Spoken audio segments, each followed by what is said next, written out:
All right. Here we go, back again on the other side of the coin. All right, welcome back to the other side of the coin, ladies and gentlemen. We are here once again for another watch along. Hopefully, we have a very good watch along, ladies and gentlemen. I mean, look, I don't have massive expectation towards the result. It doesn't really matter. I mean, obviously, it'd be good to get a win moving into the Premier League season next weekend. But for me, it's very important that we play well. That's what I'm looking at. We have to drastically improve from the last outing against Arsenal, which was an absolute drubbing by them. So I'm hoping that we do put on a bit of a, performance. Not a bit, actually quite a lot. I want to see good improvement. To everyone that's tuned in, over 60 people already within the first minute. Thank you so much for joining. Smash the like button as soon as you've come through. Lots of you guys have popped up, which is great to see. Serves, good to see you. Declan, good to see you. Haj, Brahim, Matt Chelsea's here. Royston. We've got Rashak, G11W, the Red Wolf, Tiz, Yatma, Frederick. Man, it's good to see you guys. Good to see you guys. Let me know what your expectations are. I want to hear from you guys in the live chat what you're expecting. What I'm expecting is, I think we've got a good starting lineup. We'll go through the starting lineup very soon. It's a strong starting lineup. Some of you guys I saw on social media complaining, where's Kovacic, where's Chilwell. Those guys will play tomorrow. There is another game scheduled for tomorrow, which is meant to be a closed match, closed sort of cover. Like there's not going to be any televised situation for that particular game. Although I'm hearing that Udinese TV might be showing that. So we'll see. We'll see what happens there. But yeah, for me, the expectation, ladies and gentlemen, I want to see a good performance. I really want to see a good performance. I want to see some sort of a pattern in attack. I want to see us be resolute in defense. I want to see some good combinations. Let's see what the team has worked on over this past week or so. I suppose since that bashing from Arsenal Football Club, but I don't know. I want to hear from you guys. Tell me what you guys are expecting for this particular match. Yusuf, no expectation. Hannah, good to see you. Big up, Miz. Good to see you, Hannah. Julian, the behind doors game, yes, tomorrow. So whoever's not playing today will be playing in behind closed game doors game tomorrow, which is not really too much of a behind doors game. Apparently, it'll be televised in Udinese TV. If it is televised in Udinese TV, we'll probably do a watch along for it as well. Where can I watch the match, Miz? Apparently, today's match should be available, just like all the other matches, on Fifth Stand app. For me, it says that it's going to be televised in Australia. So hopefully I get that. If not, I repeat, you can always find it on Twitter. You can always find it on Facebook. You can always find it on YouTube. All you got to do is just type Udinese versus Chelsea live stream, and there should be a whole heap of links that come up. Man like me is good to see you. Jeff Nutley, good to see you. Matt Chills, good to see you. Miss Boy, just a better performance will be all I expect. Yes, I'll take that. Sterling goal incoming, I hope so. It'll be a good confidence booster for him. The Red Wolf, I want to see good combination coming out. Yes, 100%. What's your score prediction, Hannah? Look, it doesn't really matter. It's a friendly. If I am predicting something, I'm hoping Chelsea win like 2-3-0. I think that'd be a good confidence booster. All right, ladies and gentlemen, let's welcome our man, Ryan Guttis. Ryan, how you doing? I'm good. What's up, bro? How are you? Good, man. Good. After that Arsenal drubbing, we've not done any business, so it's a bit underwhelming. Since then, I thought we would be actually gun-ho into the market and trying to get some people in, but we haven't done that. But no business is still business, bro. No business is still business. Yeah. Not making really a decision sure. is still a decision. Not making a choice is a choice. Getting all philosophical here. I know you are getting very philosophical. That's what happens when I drink hot chocolate and I just made hot chocolate so I could come out here. Like anytime I make hot chocolate, I'm talking to my friends on the phone. I always talking about life and like what I think about the sky and moon and God. Look at you, bro. Look at you, man. Uncle Sharma is put on this particular comment. Good to see you, Uncle Sharma, on the live chat. Keep a lookout Uncle for Sharma. Udugi at left wing back for Udinese, the most hype young Italian wing back at the moment. Okay. We need a wing back, so let's see what You happens. nailed that, bro. You nailed that name, bro. Yeah, I absolutely nailed it. Ryan is so calm, lol. Big up to him. But yeah, Ryan, how you doing, bro? How's things with you since that Arsenal match? Good. Today I told you I went out. I actually went to see West Indies versus India T20 today this morning. So Oh, that was wow. fun, and I came back one time for this. So yeah, it was good, bro. Did So West Indies win? nah, we lost, of course, but Okay. Uncle Sharma is in chat. Well, I saw Rohit Sharma, so that was like, and he made like 63 or something, so that was good. Yeah. That guy's tailor made for T20, isn't he? He's so good. Yeah, and it was fun, a fun day out. And yeah, just happy to come back and watch some really entertaining football. I mean, what else would you expect from us right now? 100%. I mean, look, I am expecting some sort of a performance, man. I mean, it has to be a drastic improvement from the last time around. Thomas Overend, good to see you, my man. How's it going, Miz? It's going good. Hope you're doing well as well, Thomas. One of the social.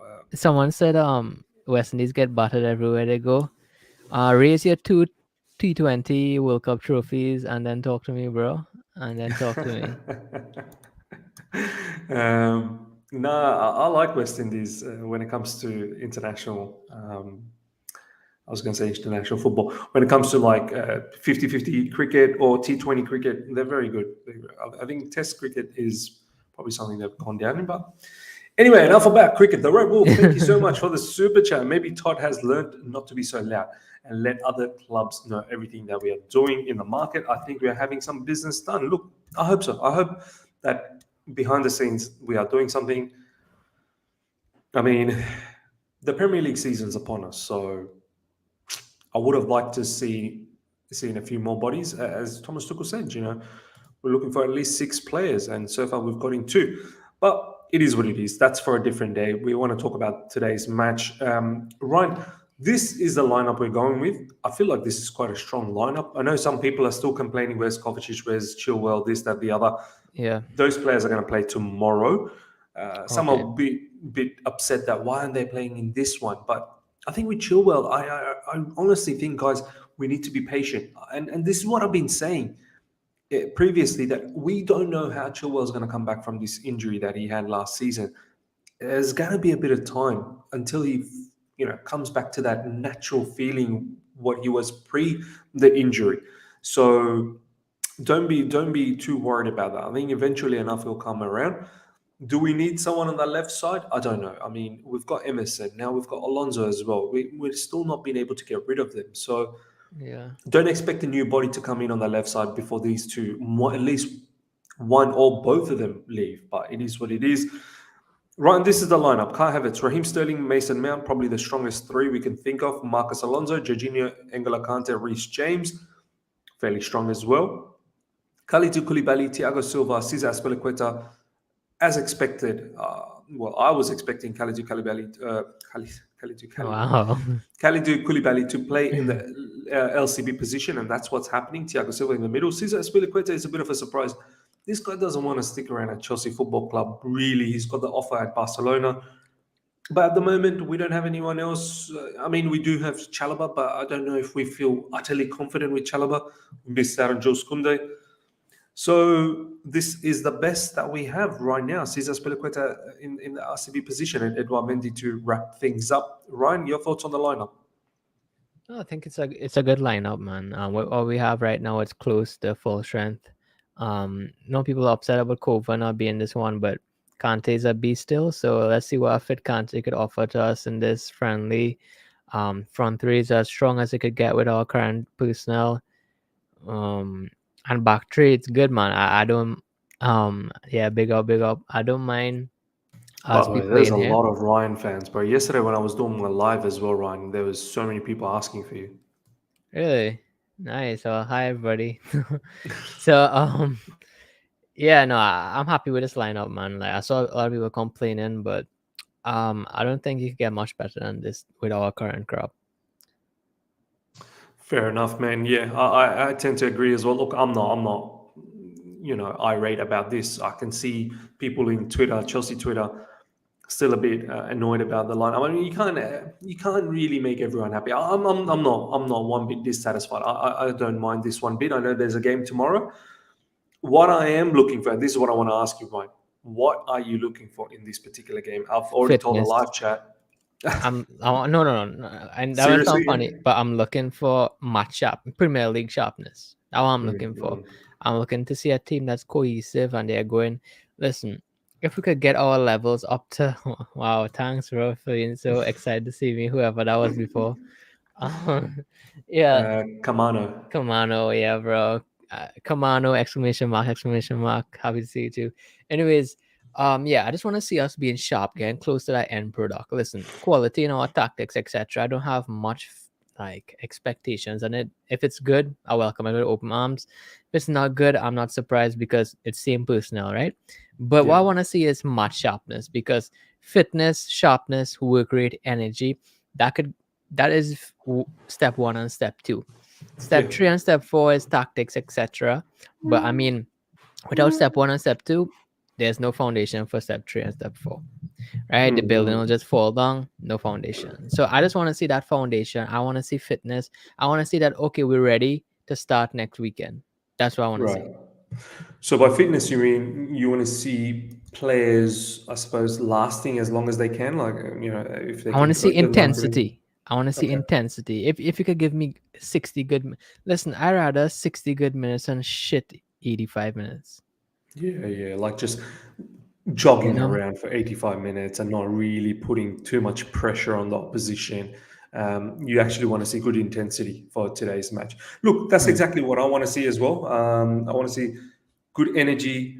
I want to see, as you said, fitness, but I also want to see what have you worked on since that Arsenal game over the last few days in the training year. I want to see some sort of a pattern, some sort of an ideology that you're going to move on with next week with the new Premier League season starting. I just don't want us to be clueless. Like the last few friendlies, as you know, Ryan, when we've been doing the watch-alongs, the preseason matches, and you've been saying it so nicely as well. It's bang on. I don't want us to see confused when we get to that final third. I want us to have exactly. some sort of a idea that okay, this is how we're going to try and open the opposition up. I want to see an Yeah, idea, right? exactly. I don't want to That's what I'm listen. saying. I much rather us go back to how we were in the first half of Tuchel's reign, where we play a counter-attacking football, press from the front, etc. I would rather do that and succeed with less possession of the ball rather than having 65 possession of the ball and not doing anything in the final third, and just sideways passing and then losing on the Yeah. transition. So I want to see an idea. I rather, if you don't have the personnel, you don't believe Tuchel that you have the attackers to play your possession-based attacking football. Well, let's meet in the middle. Let's find a way because we need to find a way to win games because the season is approaching now. So you better find a way to win games with the current crop of players because listen, we ain't gonna get world-class players next season if we don't make Champions League. End of discussion, right? So at the end of the day, I want to see. Listen, if you're gonna play a Kante style, Mourinho style, if you're gonna play defensive style, do it and win. Do it and score. Do it with a plan. Because when I watch Kante play, I see there's an evident plan. When I see Mourinho play, there's a plan, right? When I see us play, it's like there's a structure but no plan. There's a house with no couches, no tiles, just hollow. You know what I mean? Because we have a good Empty. structure. Just a blank canvas. Yeah, we have that 3-2-5 in attack, but from there we don't know what to do. If you don't have the personal fit, I'll repeat it again and then end off with a full stop. Show us something. How are you going to win games come next week? Yeah, absolutely agreed as well, man. I want to see that idea. And this is what I've been saying in my previous videos. I just want to see.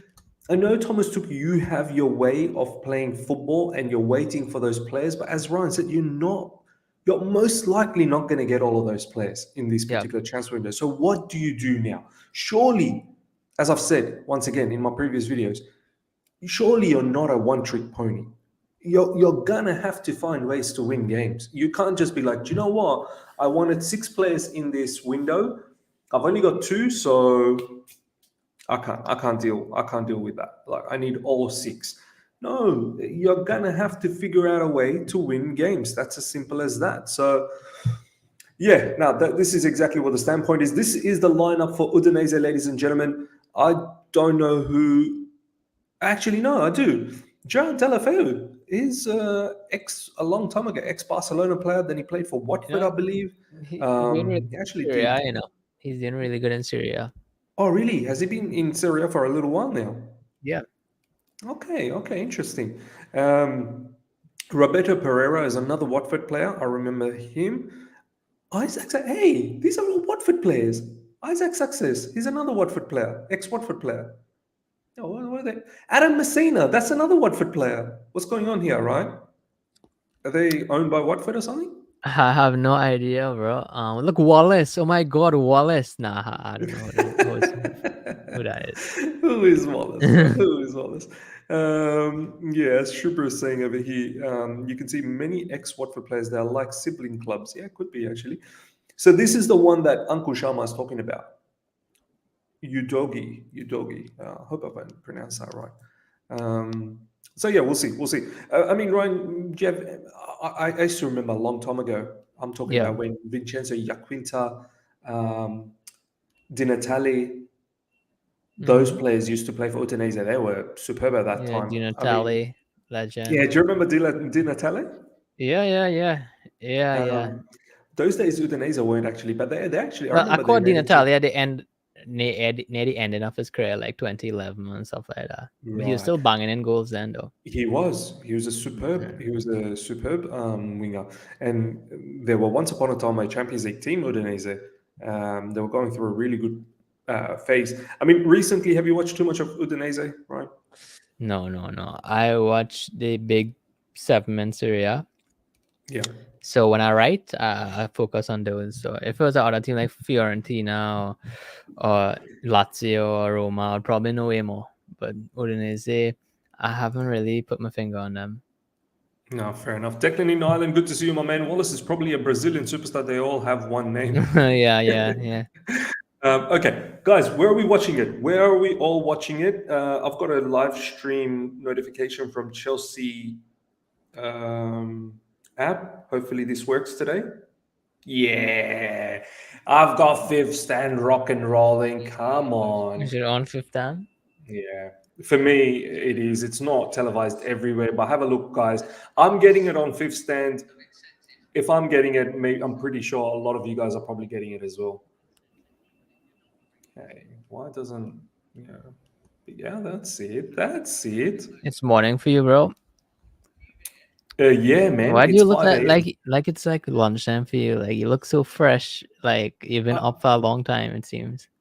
I wake up really early, man. I wake up because I do content and all whatnot. So I generally wake up around 3:30 a.m., 4 a.m. How much hours sleep do you get, bro?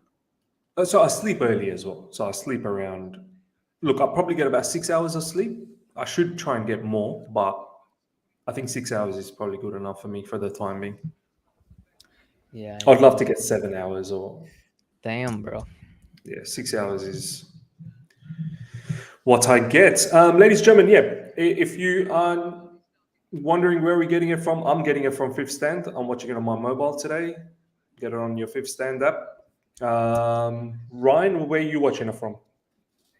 I think it's on TV. If not, I'll just go on the app. Cool. Ryan, the other thing I just want to point out, a couple of people has just commented in the last watch along. If we're not synced, just hold on to your reaction to anything so that we can sort of either I go and then we react together. Some people are like, hey, it's just one of you guys are reacting first and the other is catching up. Let's try and react together. Yeah, Ryan? Yep, no problem. Brilliant. I think it just brings up good watch-along experience. Okay.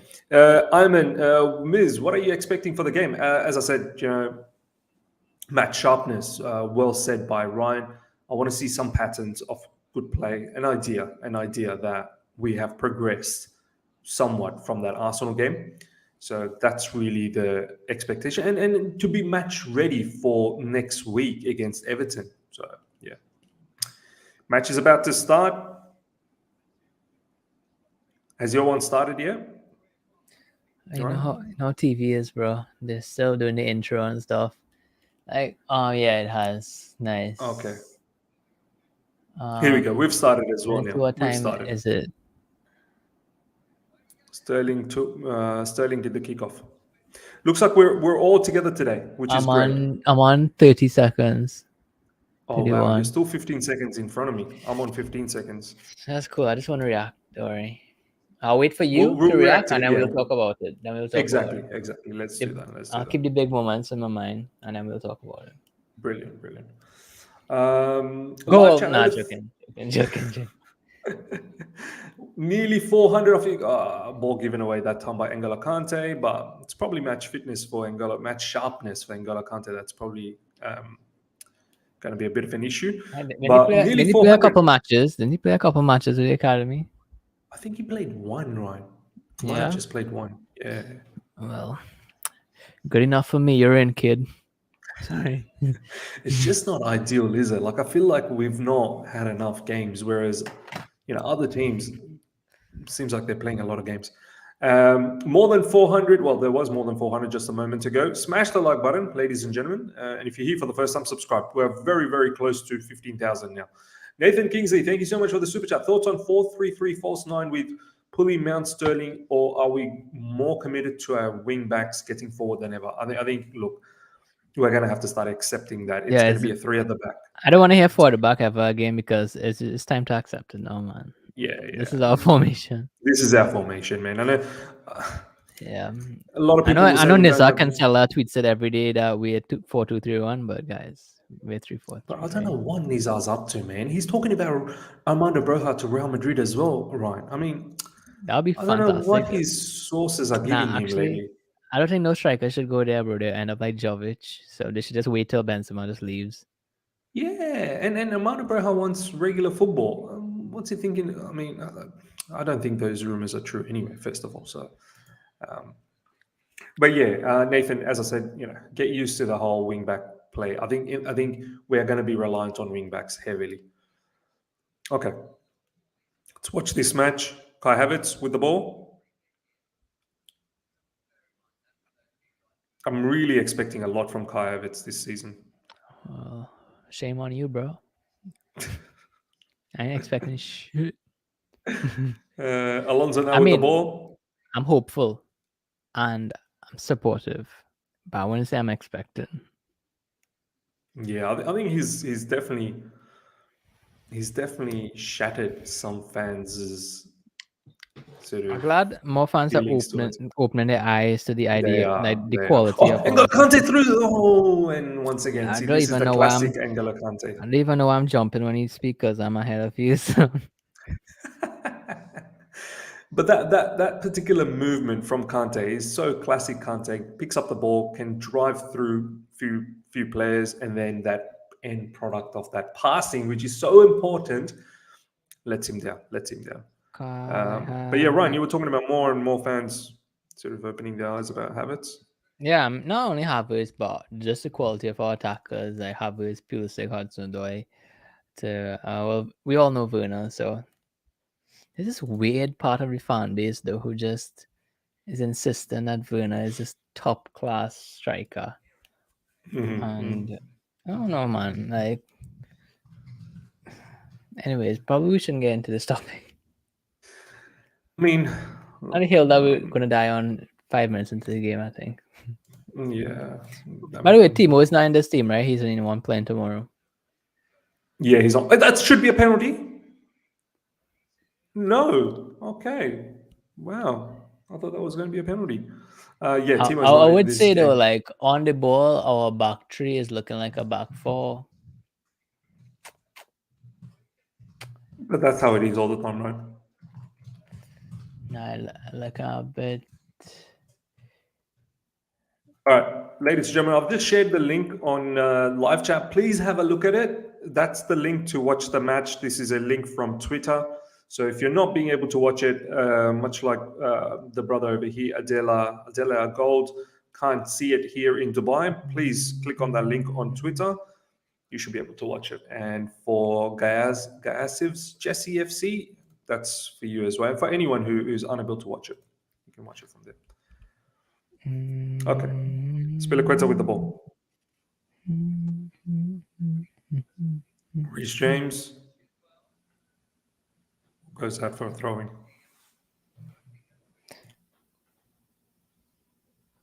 Goal. Oh my god, sorry, I didn't mean that one. But it wasn't even a goal either. I just forgot how to even on stream, but it wasn't a goal. Don't worry. But yeah, I was so comfortable and at ease in your presence, on the positive vibes and your warmth as a person. I just completely forgot that we were alive. Sorry. I love it. Oh, oh, that's the one that you're reacting to, weren't you? The Sterling one. Yep. Oh man. That's great movement from Sterling to get into that position. And look, we know this is going to happen. We've seen it in Man City as well, Sterling. He will get into tasty positions and at times he may not put things away, but hopefully he keeps getting those chances over and over again. It is interesting to see, however. That should have been a penalty, right? That was that replay that's going on there with Kai. That should have been a penalty, yeah. I haven't seen the replay yet, but here we go. Now I'm going to get to see it. Yeah, he got tripped. Anyway. Yeah, he got tapped. He got tapped. Should have been a penalty. But as I was saying, ladies and gentlemen, it's interesting to see Sterling through the middle, Mount on the left side, Havertz more on the right side. So Sterling false 9 then. Glad he showed how good his finishing was. I hope he keeps getting those chances. I really do hope he gets those chances. Though, I did some scooping about on Kai, and I was watching his heat maps at Bayer Leverkusen, and it's on the right side. It's on the right side, but not into the final third. It's much like a RCM, RAM. So having Kai as a right-sided player here, I think that will suit him way more than as a striker. I've always said he's not a striker. And then throughout Mount's whole career, his heat map is on the left. Even Lampard and those 2 seasons at Derby and Chelsea played him on the left. Correct. So I think much better on the left. And anytime he has a splendid performance, it's always on that left. If you ever think about it. Do you remember the Club America goal recently? Where was that from? Yeah, the left, I guess, if you brought it up. I remember that Liverpool goal, though. That Liverpool one where he cut in from the left. I don't know if that was beginning of last season. Left. Yeah, it was from the left. Look, it's not to say that he can't do it from the right, because I remember and Sterling into the box, nicely trapped, man. For a small guy, he's able to shun off the defenders.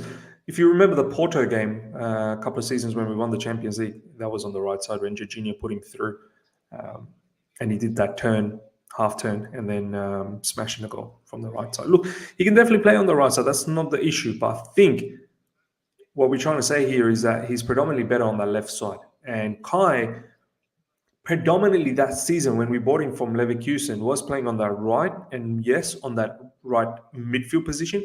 But I think post-lockdown project, he was playing as a false 9 a lot when Leverkusen came off.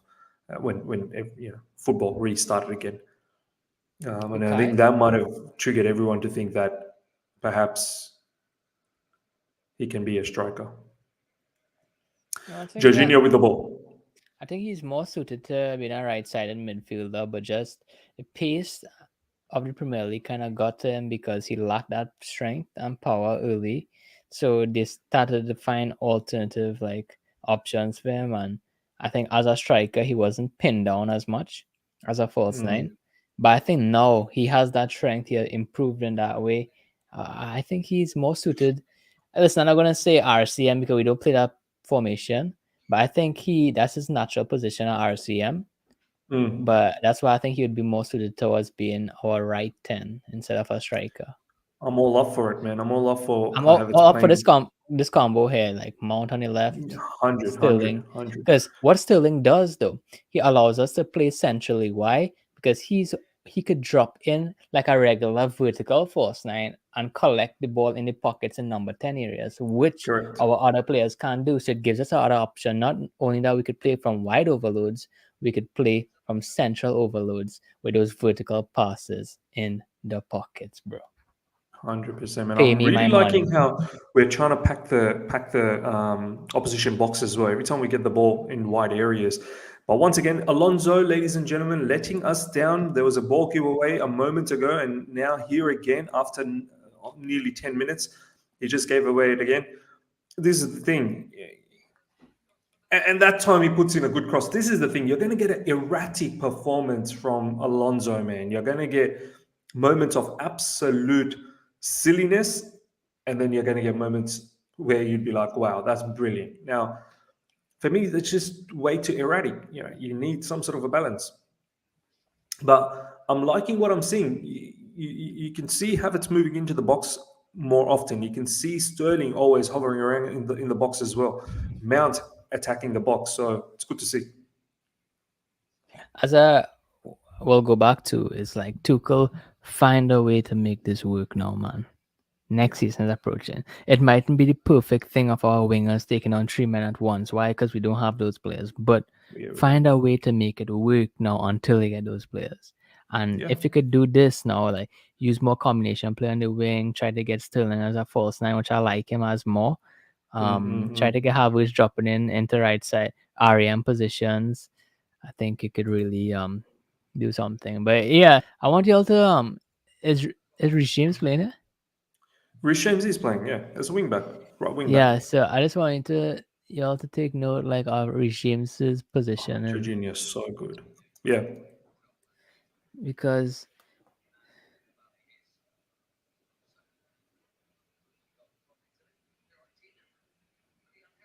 Sterling now with the ball. Already we are starting to see at least 3 people into the box with Reece James as wide as possible. I like the setup, man. Even the defense. Thiago Silva, Koulibaly, Azpilicueta. Although I would like to see Chalobah more often, I suppose, if he is Azpilicueta. No, well, if you realize we're playing with a 2-3-5. Our back three isn't a back three because Azpi is pushing up into an inverted midfield position. So we're playing with a 2-3-5. So it's kind of like how City plays 2-3-5. I like this. I like this. Reece James is more of a proper winger, and Azpi is more really as a fullback. Look at this. Reece James trying to take his man on. Nice work, Reece. Puts in a cross. Oh, Reece. I like that. I like that attitude from Reece. Shaping up, lining the defender up and trying to take him on. This is proper wing play. I need Reece to do that more often. Reece. Yeah, so I think that kind of allowing Kai to be more free too. He doesn't have to be pinned down wide either, nor does he have to be pinned down centrally. So now, Kai, bro, now we need to see you get in as that free man and impact the game, not just run around like a headless chicken. Come, drop in, receive the ball, take initiative. Because, bro, at Leverkusen, you were the leader of that team. They all looked at you. They all wanted to pass to you first thing. You need to be that man. You're 70 million signing in your 3rd season. You're a senior player here now, bro. You're not a youngster anymore. So, look, Kai just dropped in and just passed it back. I want to see Kai take initiative. I don't want to see shy Kai anymore, right? Yeah. I want to see the guy who bought for 70 mil.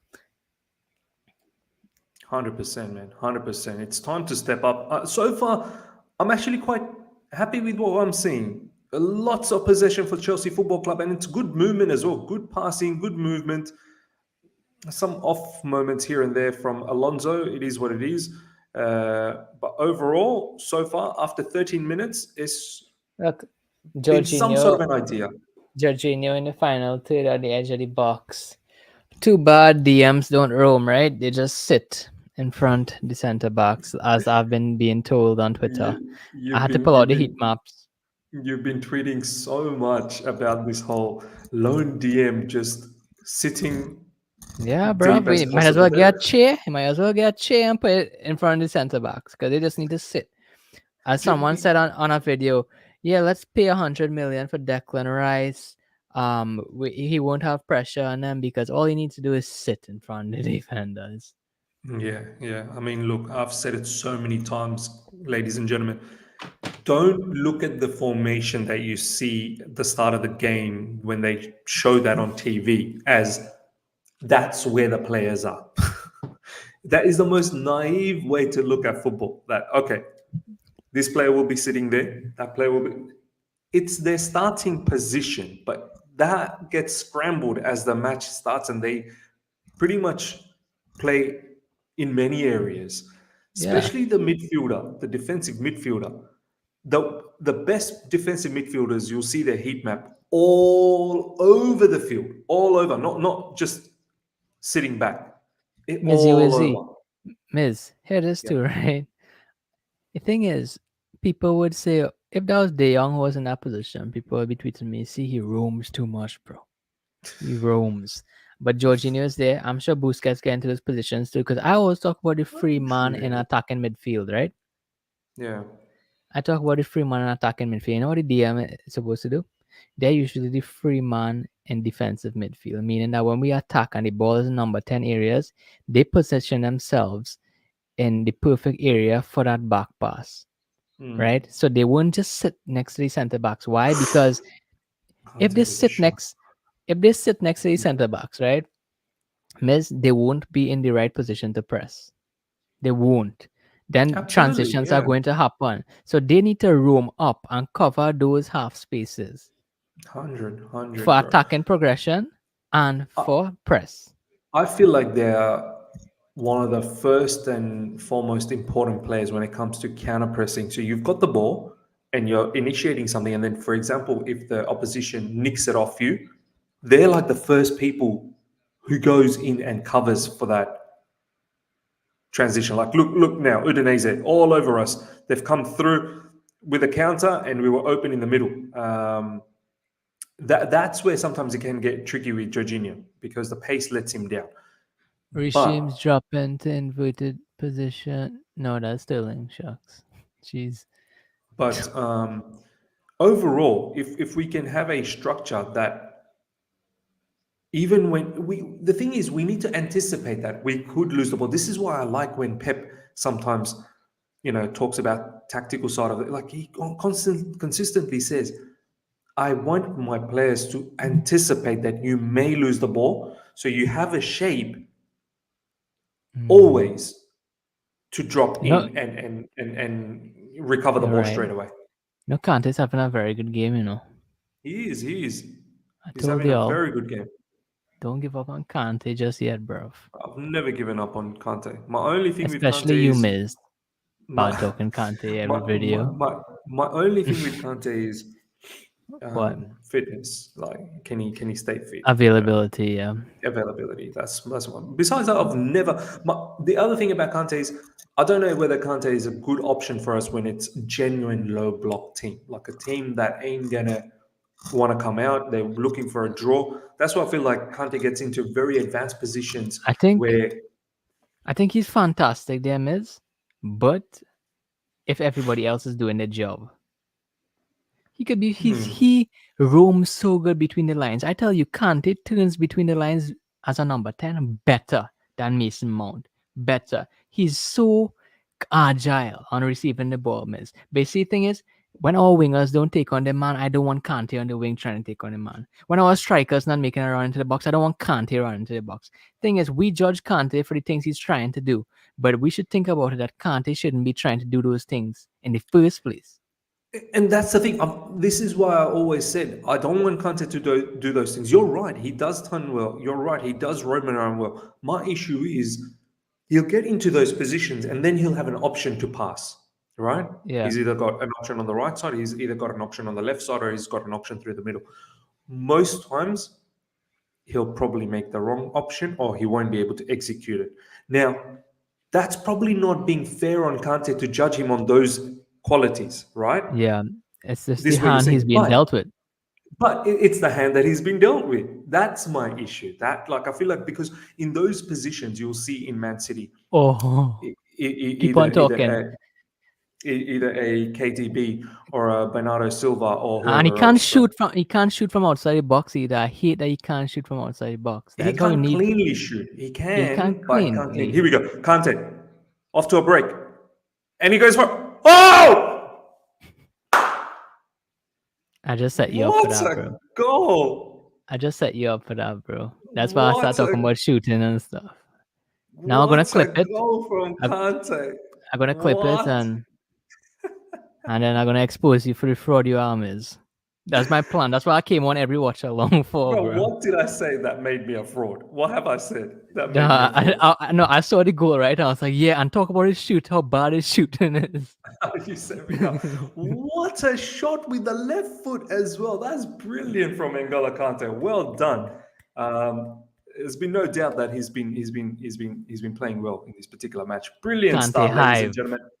N'Golo Kante, great goal. The Red Wolf, thank you so much for the super chat. We finally look like we're getting things together. As I said, I'm very impressed with this first 20 minutes. I'm liking what I'm seeing. Besides the little bits and pieces here and there, which is understandable. This is probably the first time we are showing up in a preseason. So good stuff. Sackable Offense, thank you so much for the super chat. For me, formation doesn't matter. Players need to have the dog in them. They have to dare to create. Lately, we haven't looked like a team that wants to win. Yeah, I can't deny that. But hopefully Yeah, things you're will right. change. And this particular match, the first 20 minutes, it is looking very, very good. Exactly what Very good. Sackable fan said. Listen, I'm going to judge step 3 and 4 when you do step 1 and 2 effectively. Step 1 and 2 is energy, press, intensity, organization, etc. Right? I'm not going to talk about quality, etc. After yet, I'm not going to talk about end product unless the players have the first half of the product first. So and like that's the story of Chelsea, by the way. Like when we are at our fittest under Tuchel, we have 3/4 product, but the end product we don't. Oh, good job, Mace. Good job. Well done, You know, Mace. I mean, this is why I really think Koundé would have done well, because you see what Azpi is getting to midfield and making a 2-3 in build up. Yeah, Koundé would have done that for us, man. Too bad. He now plays for my team. Yeah, too bad he does play for your team. I mean, look, I've always said it never made sense to me that we didn't. Have you seen the latest on Koundé, by the way? What the Sevilla director said? Yeah, I think he said something that Chelsea pulled out and then try again. Like Chelsea changed their mind. Apparently he was a Chelsea player. Like it was all agreed, and then during Chelsea the weekend, changed their mind. Yeah, during the weekend, Chelsea just went cold, and then Barca came in. I think he's just saying that to save face with his fans because he sold to a rival instead. I mean, that's a huge lie if he just comes out and says no, like because that Gerard Moreno since Tuesday was saying that Barca was gonna get them, bro. It's not that Chelsea pulled out; it's just that us. But you know that Molina guy who exposes a lot of people. Even he came out and said that at the end, Chelsea was never interested, and there's some reports coming out that Thomas Tuchel apparently never wanted him as well. Like, yeah, I don't me know. too. Me too. When I got rejected by a girl, I didn't want her anyway. But I was in love with her, bro. She was all I dreamt of. Right? Nah, bro.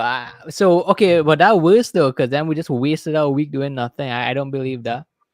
Because soon as Koulibaly was done, it was Chelsea have turned to Koundé. We got a bid in for Koundé. But he's old news now, bruv. He's in a better place.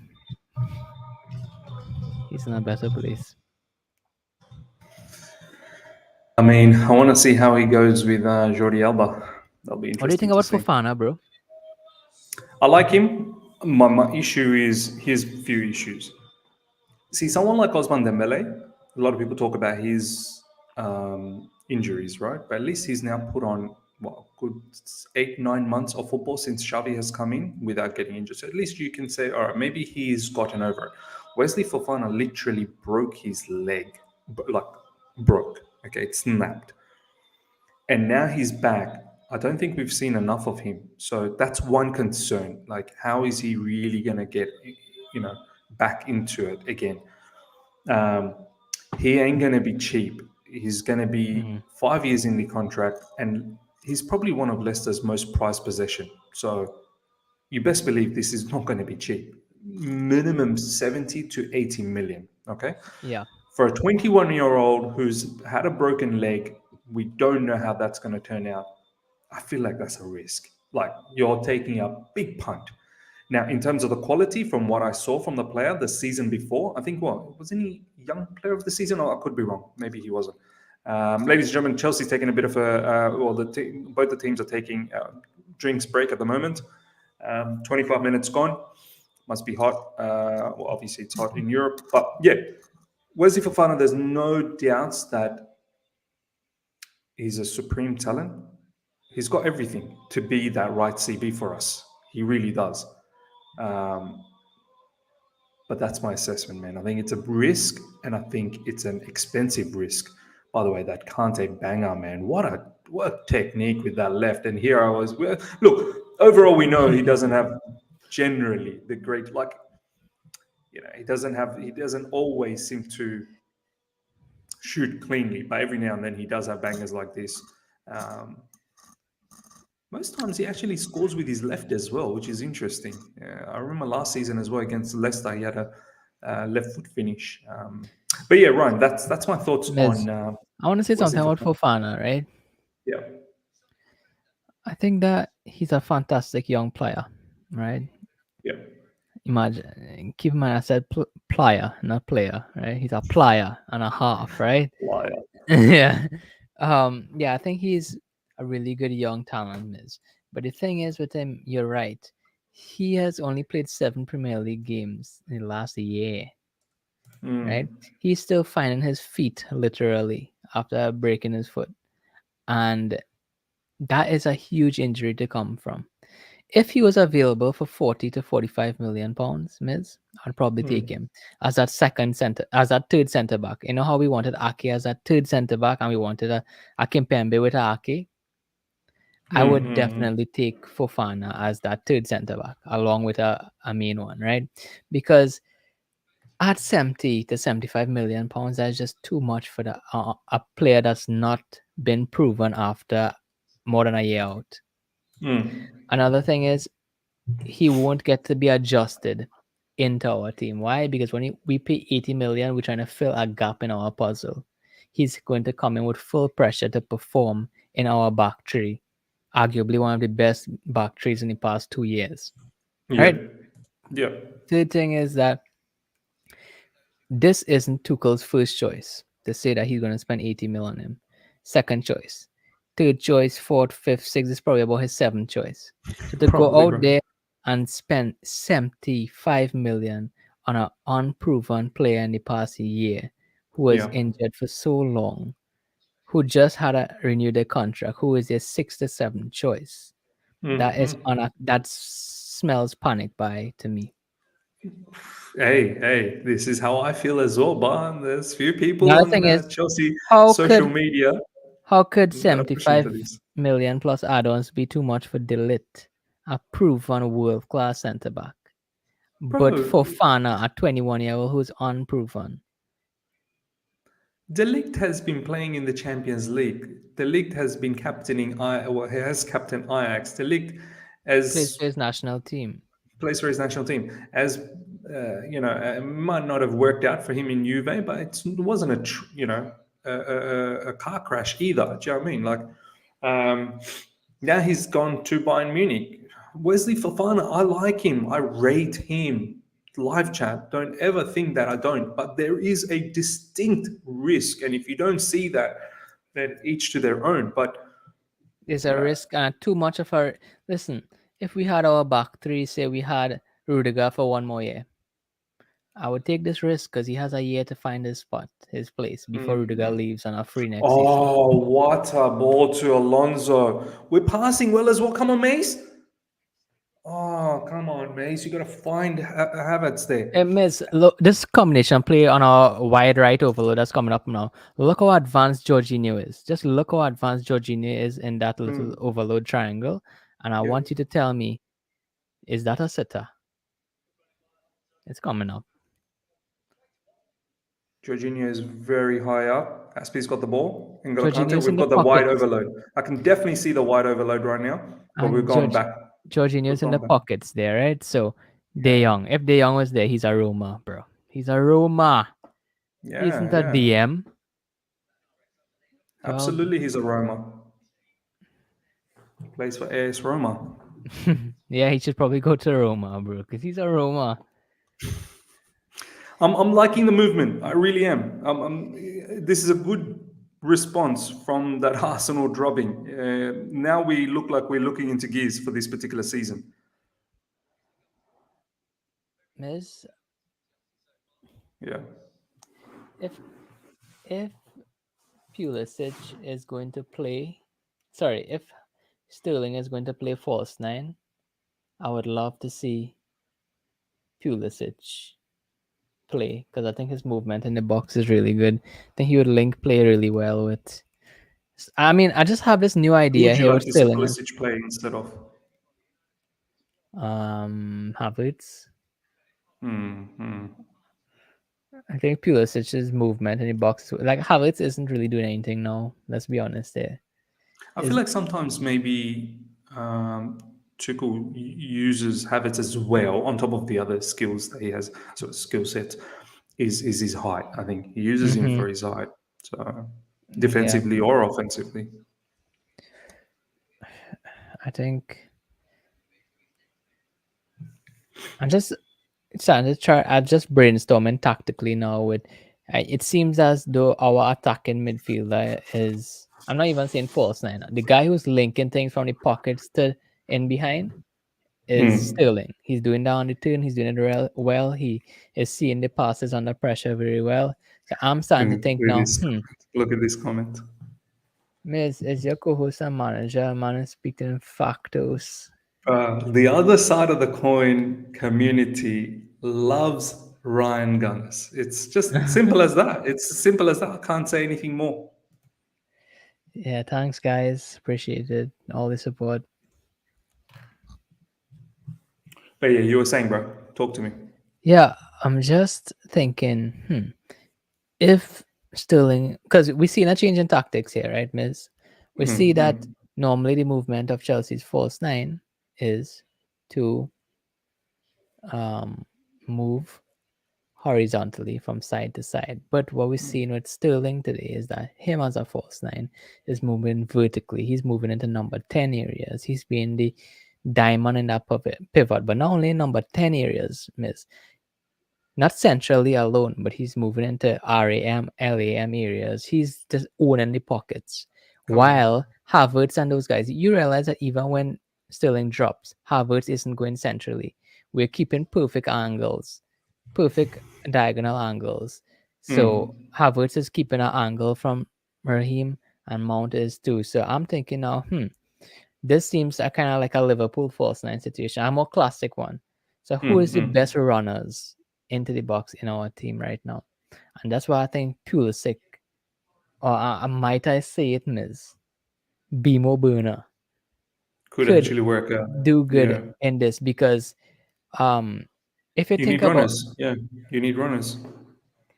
yeah, but the thing is, what Mount does so well is that when he drops into kind of LM positions alongside Alonso, he's so good at linking play and then running into the box that I don't know if Timo has that in his capability to link play so well with the wing back, because I think Timo kind of lacks in that area, whereas Mount is really good at it because he's a midfielder, right?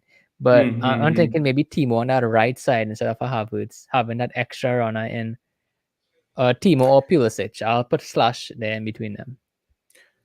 The only thing that sort of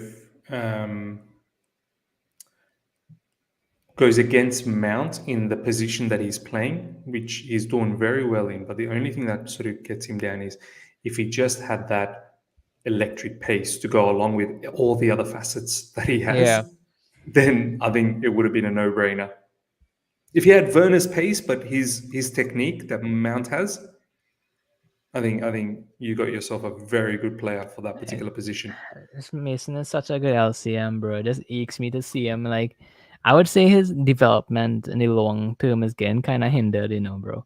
Because if he was playing in that midfield three in Liverpool, the player Mason Mount would be now probably be one of the best in conversations with Pedri and stuff. I believe that if he was under Klopp, it just hurts because yes, he could put in good shifts at wing, but let's say just now he'll be 24 years old. Just now at mid-20s, he'll look back on Mason Mount career and say, he hasn't improved as a central midfielder because he hasn't played in any past 3 years. Exactly right. Exactly right. And that's a We've tough one. we've always said that for Mason Mount, that inside forward role was probably not something that looked right. I mean, yeah, he's done a job, but it's not looked right Yeah. for him. Every time he plays in midfield, he looks so good. Do you know what, Ryan? I have to shift the conversation to one thing. I've been watching this match while we've been commenting on many things. We are literally one excellent left wing back away from being a decent team who can compete to a certain degree. There's so much. Oh, Koulibaly! Great defending, Koulibaly. Great defending. I mean, there's so much traffic that's going through that left side, Ryan. If there was a player, let's say, for example, Cucurella or David Rome or I can't think of any other left-sided player at the moment, but I'm sure there's plenty. Alonso is just, at times he's doing good, but at times he's letting down a very, very good attacking movement, man. Are you seeing it? Yeah, man. I mean, you're right. Yes, I want you to just watch this combination play, this pattern of play. I'll come back to Alonso after. Yeah, of course. Elias, thank you so much for the super chat. Who would you rather have, Salah or Mahrez? Let me just have a look at this combination play first before I answer that. N'Golo Kante to Kai Havertz. Kai Havertz to Reece James, wide. Reece James goes through into the middle. Jorginho puts in a nice ball. Oh. It's a goal. He should have finished it emphatically, but nonetheless, it's finished. That's all that matters. What a ball from Jorginho. What a ball. That was sensational. He opened up the legs, and you know what happens after that. Do you know what I mean? We don't know what you mean. That's all I'm going to say. Jorginho just nicely threaded that through. What a pass, man. It would have looked a lot better had Sterling just finished it first time, banged it in. But that pass, Ryan, nah. Wow. You understand what's happening tactically here, Miss? Yeah, we're starting to see a lot of that overload on that right side. And then look at Jorginho in advanced position. Do you know what I mean? We're starting to see that Jorginho and Sterling is now the creators, right?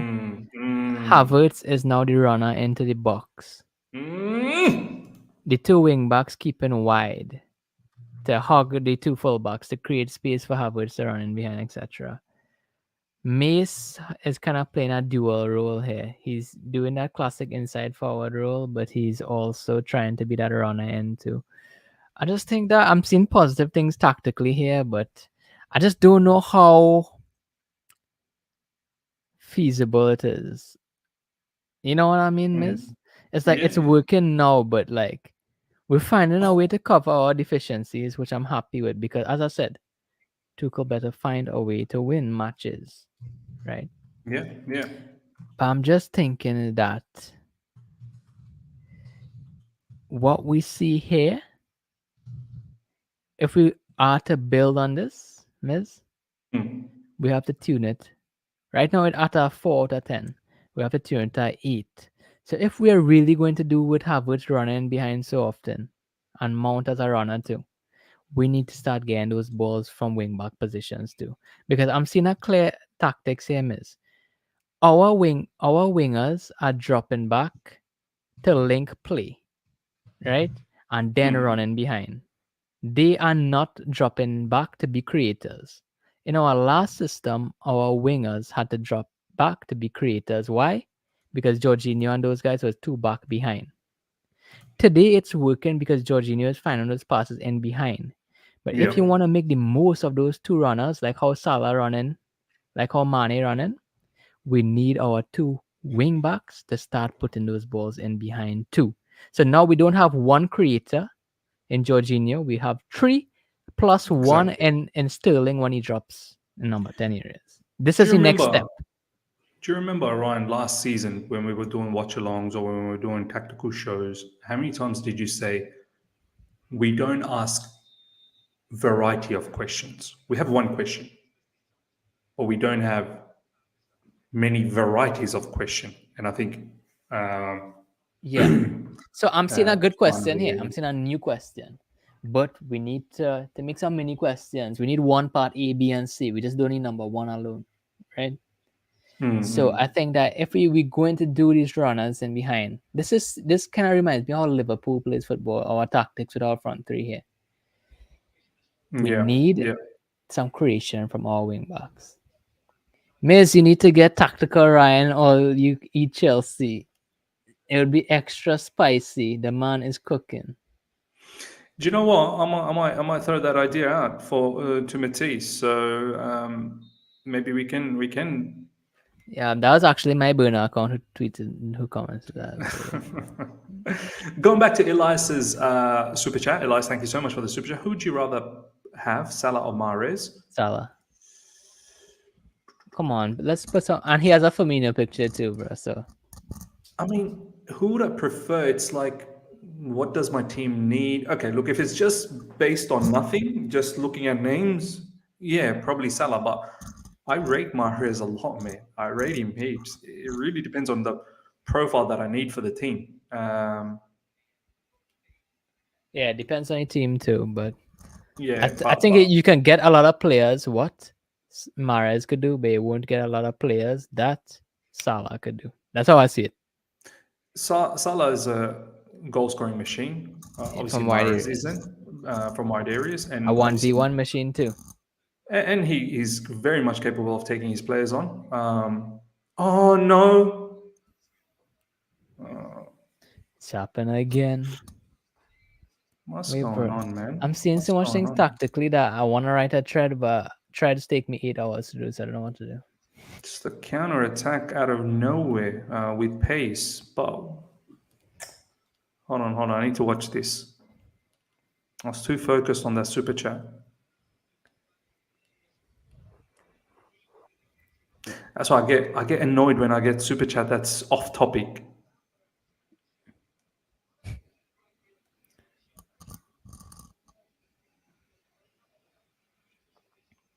Why do they just show the goal? Show me the lead up to the goal. What happened?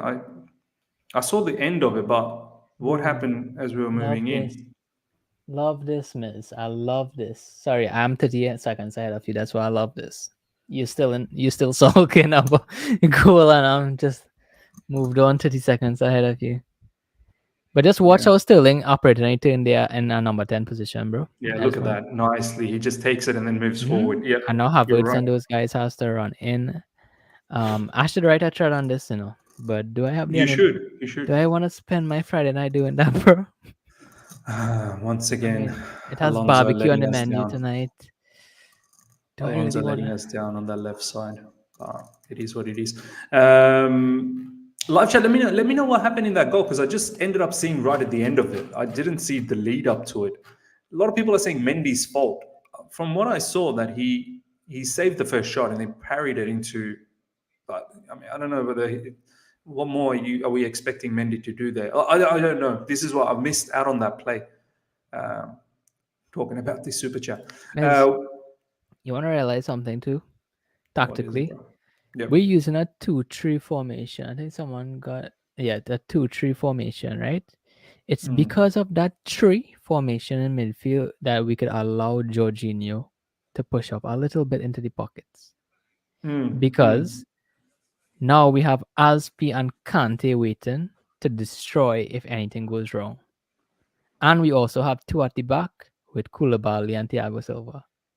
Exactly. So Exactly. that's why. But if we had a 3-2 formation now, then Jorginho wouldn't get a room as much to create chances like that.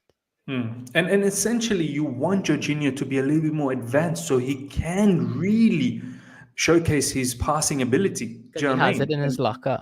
But he does. We've seen it, man. How many times did we see last season where he hit that chip ball for Havertz against Newcastle when we won that game 1-0? There were a few other passes as well last season. We need to get him a little bit more advanced so he can hit those passes. Far too But many times, he's but probably a bit too Miss, deep for us. seeing this tactics here makes me really feel sad about Kunde though. Oh, Because if we was gonna imagine do 2-3, imagine where Aspi is and Kunde was there as yeah. opposed to Aspi. Because defensively he could really help us in transitions there too. Yeah, he would have had the pace. It Aspi makes would. me think Ake would fit that 2-3 formation too. So we could probably see this is what Tuchel had in mind with his But tactics. Ake is in the RCB position. No, well, 2-3, but just on the left hand side, obviously. Oh, and then Koulibaly on that right Or side. yeah, Yeah, yeah. yeah, yeah. But yeah, Ake, you could see if this is what Tuchel was thinking with his 2-3 formation, in transitioning from a 3-2 to a 2-3, because Mm. that 2-3 will allow Jorginho to operate more as a creator instead of a sitter, Correct. right? Correct. So that's why I think we probably want probably why we're not really in for Skriniar that much. And that's why probably we in for Fofana, because Fofana roams into those positions a lot. I think this is the thing. We need to understand the profile, right? And remember, Brian, when we did the Nathan Ake tactical show, that one of the reasons, understanding Yeah, why he Miss might Ball, want to. bro. You said it. You called it. I said I picture him coming into the midfield, and then you started talking about the LDM position, and that's when we kind of got gassed that maybe this makes sense. It's just we said that there could be other profiles like your Kim Pembe who could do that possibly. But yeah, Jules Koundé, similarly, he will do that on that right side. And this is probably, you're right, this is probably why maybe Skriniar is not wanted, because he probably won't advance into those areas as like a Koundé would. Are you a bit surprised that someone like Chalobah is not advancing into those areas? Because I really thought maybe he would have the quality to do that as well. Well, this match is different from Arsenal. We were pressed highly against Arsenal, so we didn't really get to see Chalobah against that low block. This is more like a mid to low block, right? So yeah, Chalobah could do that, but I mean, there's just that last bit that's missing from Chalobah's game right now, right? And he's a very good player. I believe in him, but we're talking about starting back three. I don't think he. And this is why, Miss, I could see us going for Pavard too. Is this why we're linked with Pavard? Because we did talk about this, or I talked about it in my live stream yesterday, that why he's preferred as RCB. And this is what I said as well, that I think it's because I remember Pavard, because I've not watched him religiously, but I remember Pavard from that epic goal that he scored against Argentina in the World Cup. And he was in very advanced position. But at that time, I think he was playing as a right back. But I was saying to the live chat, I think that's the kind of profile Tuchel's looking for on that right side in the RCB, someone who's going to advance into those areas where we are seeing Azpilicueta advance into. Yeah, I could see Pavard operating there too. I'm not really sure where, if Pavard has it in him at the moment. Like, that's my only thing. But Like, I think like watching Pavard starts like his passing in the opposition box and not box, sorry, opposition half, etc. It's just not as good as it should be to be in that position, I find. And sorry, my mic was away from my mouth for like the whole stream.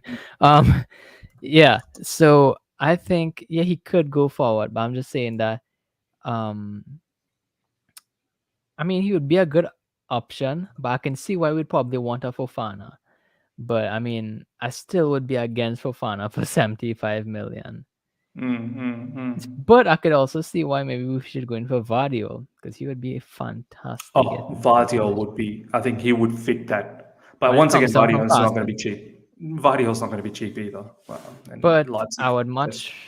The thing is, it's a risk both ways, because Vardio isn't Premier League proven. And Fofana, we know he could handle the Premier League. Even though, miss, I would say a broken foot. You don't re-injure a broken foot, right? I mean, you're not gonna just break back your foot like that. Like broken foot, you normally get like metal inside there. It's good, healed. It's not like an ACL that's keep on going and getting weaker and weaker and weaker. So who knows? I wouldn't mind listen. I wouldn't complain about Fofana at all.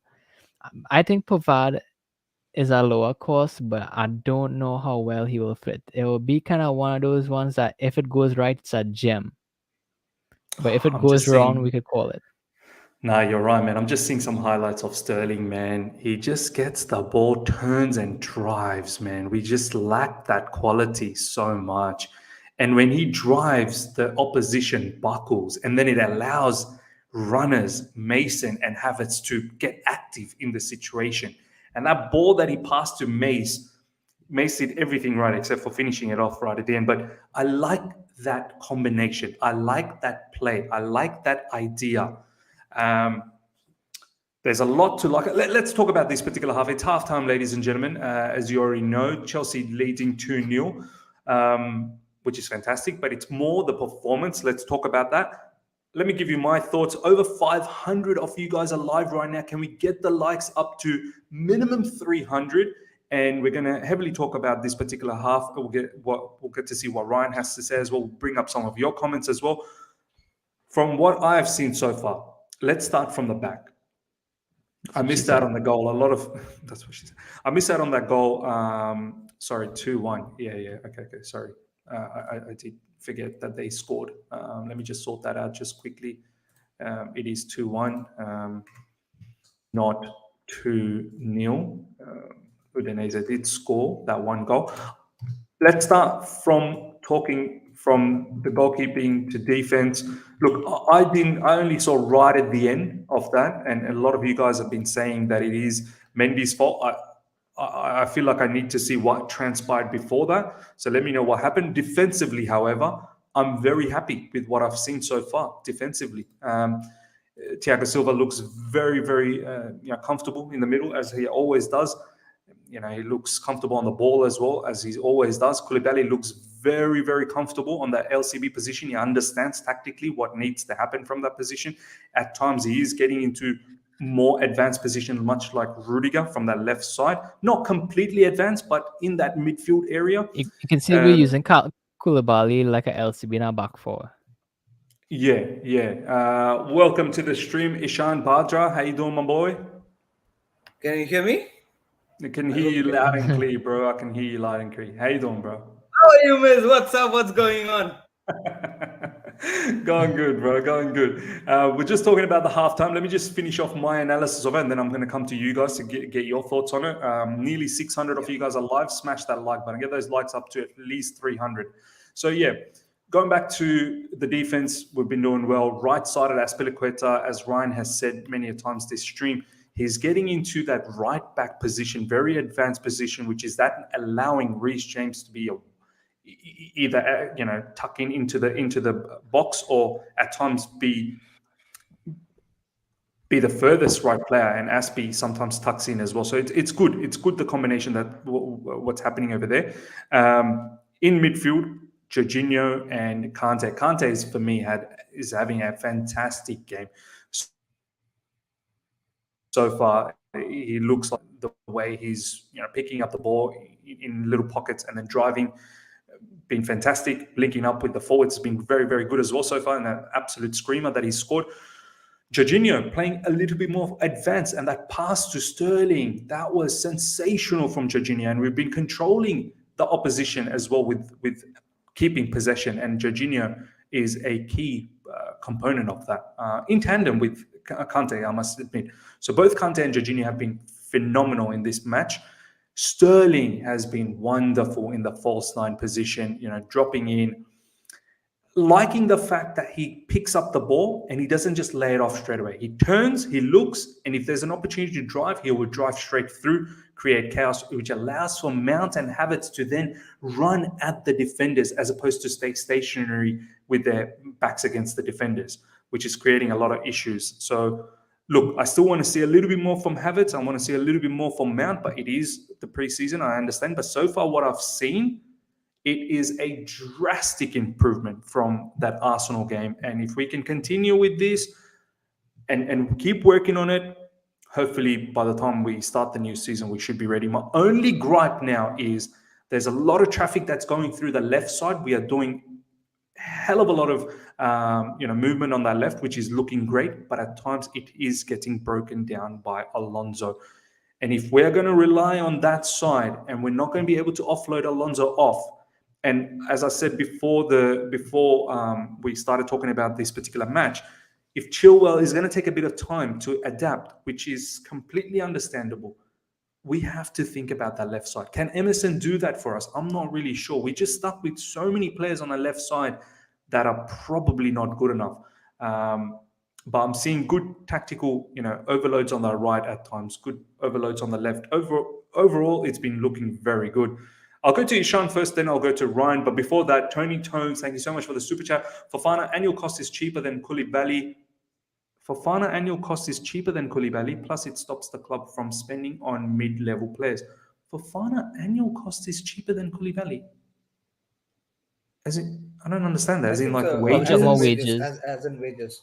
Yeah. What makes you think Fofana is going to be cheap in wages? Or he may be very much Annual wages, less I than. think so. That's, yeah. Because Koulibaly is on what? 11 million, 10 million pounds or something like that? Or I think it was 12 million euros. So let's say that's about, I don't know, 9-10 million pounds. Are we saying that perhaps Wesley Fofana is going to be someone cheaper than? He could be, but look, I don't think he'll be much cheaper. He ain't coming to Chelsea Football Club to be not to get paid well. Of course, he may not be as paid well as maybe Koulibaly, but nonetheless. But anyway, Ishan, thoughts on the first half, bro? Yeah, I think so. It was much better than the previous game. Definitely, we can vouch on that. But I think so. The positives, if I had to talk about, I think so. Raheem Sterling, the way he played today, the way he dropped back deep, the way he was, the way he was dynamic with his movement, left, right, center, and probably the switching play of Raheem Sterling was really impressive. There were various situations where he was the defenders were really focusing on Raheem Sterling, and he was really crowded then. And the way he switched the gameplay to the left side multiple times, we saw in the first half. Marcus Alonso being on the receiving end, had a lot of spaces to run. I think so. That's one of the positives, because probably last season, I think so. There were a lot of chances like that where from the left hand side, Chilwell or Marcus Alonso could have gone for a run, but nobody picked it up. But Sterling, with his skills there, it has been picking up Marcus Alonso very rightly in the first half. Not just that, but Kante looked very good today. I think so. The sole reason is because the defenders of our opponents was focusing more on Raheem Sterling. That allowed Kante to run on the little bit more spaces that he had. Another positive that you talked about, Miss, is Jorginho trying to be more versatile on what he is, and what his sort of basic role play is, trying to find lofted passes, trying to find those few through balls here and there. So I think so. These are very important key points. If we pick it up, if Jorginho becomes better in this season regarding this, it can be a very good season. Another thing, Kalidou Koulibaly, man, this guy is going to be the savior for us this season. Man, this guy saved, a couple of sliding tackles in a very, very crucial situations again. So I'm really impressed with Kalidou Koulibaly. And yes, overall, Miss, regarding the gameplay, I think so. It's much more of the same. I think so. You also might agree to the fact that the whole dynamism of our gameplay is somewhat of the same. We're trying to build up from the back. Probably the proportion of passes, the back passes are more, but if that's how we're going to structure ourselves, it better be in a better version of what it was from the previous season, having known the fact that we've got Sterling. So we all can hope that. But then yes, a good half and a better gameplay by Chelsea. No, man, very, very happy with what I've seen, man. And then hopefully we can just continue compounding on this. Saravanan, tomorrow another watch along is yes, there should be, as long as we can watch the match. I believe Udinese TV should show that, so we'll see. Unless if Fifth Stand is showing that, I don't know. But so far, yeah. Let me know. Is it UK 11 a.m. when the match is going to be tomorrow? So what's that? 8 p.m. for me. So yeah, that's absolutely fine, man. Absolutely fine. And also, I believe we're gonna have the community shield. So definitely want to watch that as well. We probably will do our watch along. Yeah, watch along for community shield. You're right. We'll do that. I think it's going to be a blockbuster game. Ryan, your thoughts so far on that first half? I think I like what I saw tactically in the first half. There's I really like parts of our game. I just pull up my tactical board on my phone and I was trying to figure out what happened because the way I do tactics is I think about shapes on the field and then I put it on the board and then it could allow me to understand what is going on more. You're going to bring up your board, yeah? I did it on my phone. Sorry, I should have probably done it on my computer. But maybe That's fine, I could set it up. Maybe I could do it during the second half, or Okay, like yeah. after the game or something. But so what I really like though is that we're using a 2-3-5 in attack, right? But our 2-3-5 is not like a 2-3-2-3, what people are used to, because Man City uses a 2-3-2-3 with two number 10s and a wide front three. What we're doing instead is we're using a 2-3-3-2.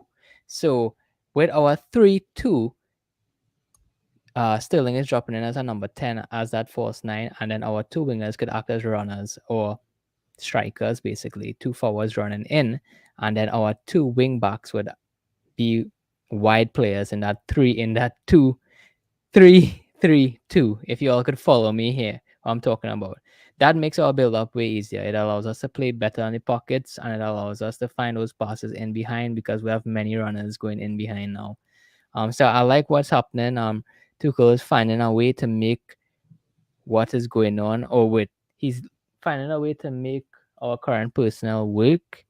And I hope we could build from this instead of chopping and changing tactics every game. I hope this is like, okay, this is a good step 1 and 2. Let's try to get step 2 and 3 and 4 starting from now till the rest of the season. If this is the philosophy you're going with, let's build on it. 100%, man. 100%. Digital film reviews means I just woke up in Oz. Where can I watch? Fifth Stand app, my man. Fifth Stand app. They're showing it. I'm watching it right now on Fifth Stand app on my phone. So, yeah, you can definitely catch it there. Do check that out. Yeah, ladies and gentlemen, let's see what you guys have to say now in regards to this particular match. Let me know how you guys have felt in this half. It's been very, very positive, which is great. Adela Gold, Bonolo formation is just paperwork. We need a pattern of play, and we did that tonight. Yeah, I'm seeing quite a lot of positives and quite a lot of patterns of play with Sterling up front and the way Jorginho is moving in a little bit more advanced. Kante, the way he's playing, Azpilicueta, where he's situated. It's just a matter of now building on this. Havertz really needs to step up. He's not even performing on Mount's level. Let's talk a little bit about this. Ishan, I'll go to you first, man. Look, Havertz, we said in the stream that when he was in Bayer Leverkusen, a lot of his, we've actually just started second half now, ladies and gentlemen. So we'll talk about this as we watch the match. Let me just sort everything out first, and then we'll talk about this. Here we go. Second half has started, ladies and gentlemen. We've kicked things off. I don't think there's been any substitutions. Let me know live chat if there's been any substitutions at all. But yeah, Havertz, when he was in Leverkusen, Ishan, predominantly he did play on the right side. Another good play there from Chelsea Football Club. Havertz predominantly played on the right side, and it was only up until when the Project Restart happened after the lockdown when Havertz started to play as a false 9. I think the position he's playing today, which is the right-sided inside forward or right-sided midfielder, whatever you want to call it, is probably his position. But yes, he does need to step up his game. I've said it this season, he needs to do better. Ishan, what's your thoughts on Kai Havertz, man? Yeah, I think so. Today he's got few more spaces comparatively to the past few games. I think so. The movement of Sterling helped a lot in terms of helping Kai Havertz find those few gaps. It's very important for Kai Havertz to find those gaps. If he does not find the gaps, if the defenders are constantly onto him, it becomes very difficult for Kai Havertz to restore the confidence in the game that he plays. So I think so. Raheem Sterling's movement, the dynamism in the both of their movements has helped a lot in terms of Kai Havertz. Yes, the end product is still not there. I believe the finishing product is not there still. But then I think so. Like you said, Kai Havertz playing in the right side and Sterling playing predominantly as a false nine, probably is a spark of a sort of a new direction for these guys to move ahead. But then, do you think that Sterling, going into the season, would be comfortable in playing in that false nine role in the majority of the next season? Probably not, right? I think so. Left side is what Thomas Tuchel is aiming for. But then, if that's the case, would we introduce someone like an Armando Broja in, as a centre forward, who's probably a proper centre forward, or probably try out with the other guys, like a Christian Pulisic or a Timo Werner or a Hakim Ziyech. So it's going to be interesting thing to find a permutation combination between Sterling and the other boys. But yes, look, talking about Kai Havertz, I think so. This sort of combination where Sterling is playing as a false nine works better comparatively to what we had seen in the past few games. Thought Havertz was injured over there. Some were saying that he might have had a dislocated shoulder, but he's gotten up and he looks like he's moving his shoulder. If he had a dislocated shoulder, he would have been in immense pain. But looks like he is talking about dislocated shoulder. Miss, you remember Ziyech getting a dislocated shoulder last season? I think so. Yeah, he was in such momentum as well, and it killed him. I think so. He got a goal as well in that preseason game. Yeah, right? he got that opener. It was against Villarreal in the Super Cup. Yeah. But hopefully it's all good. But yeah, look, Sterling looks good now. But there will be incidents where he may not look good in that position, and that's going to happen. It's okay, but it's finding a solution from there on. So yeah, Armando Broja could be a solution at times to play through the middle, and then Sterling to play on that left side. So just because it looks great today doesn't necessarily mean it's going to now. This is it. Thomas Tuchel always needs to find solution. Always, you need to find solution. So the bottom line is you got to get the fundamentals right. What are we trying to achieve? What is our idea up front when we attack?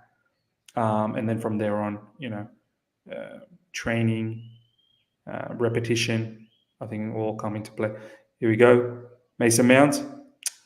This Alonso, man, every time overhits the pass.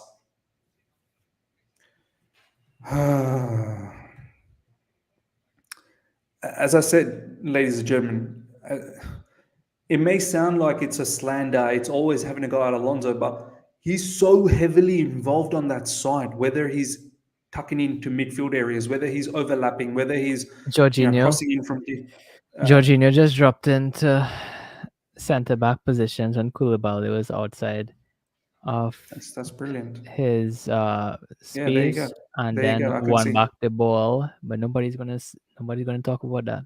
Everybody's gonna just act like Jorginho is shit. Look at that. Jorginho was an auxiliary LCB, and he was tracking back, whilst covering for Koulibaly, and then he was eventually the winner of the ball. I just dismissed 2 myths there about the DM. One about Jorginho, he's not just a sitter. He gets into the pockets. He could do passes from there. And 2 is that he could act as an auxiliary CB if needed.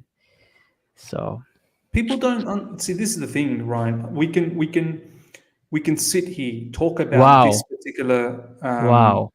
I just want you to see this in 15 seconds, by the way. Sorry for cutting you off, but I just wanted to watch that. Okay, I might as well just wait before I continue on. Kante, bro. Jorginho to Alonso, back to Jorginho, Azpilicueta, into the pocket for Kante. Kante turns. Kante. Didn't I tell you Kante turns better in number 10 positions than By the way, Pulisic, Mount, what is Havertz? his turn has been fantastic, but what's going on with his shooting? All of a sudden, he seems like a shooter. Yeah, bro. I mean, he has Man's to been make most of practicing? it. He's going to be out for the next 4 games. He might as well show everything now. By the way, that was well taken with his right foot, and he turned with Hey, yo. so much agility and pace. God forbid if Kante had some shooting boots on, he would have been the most lethal the defensive midfielder in the world. Yeah. Absolutely right, man. That was brilliant. Yeah, no, 100%. I see you're going to see something there. And I'll bring it up when you see it.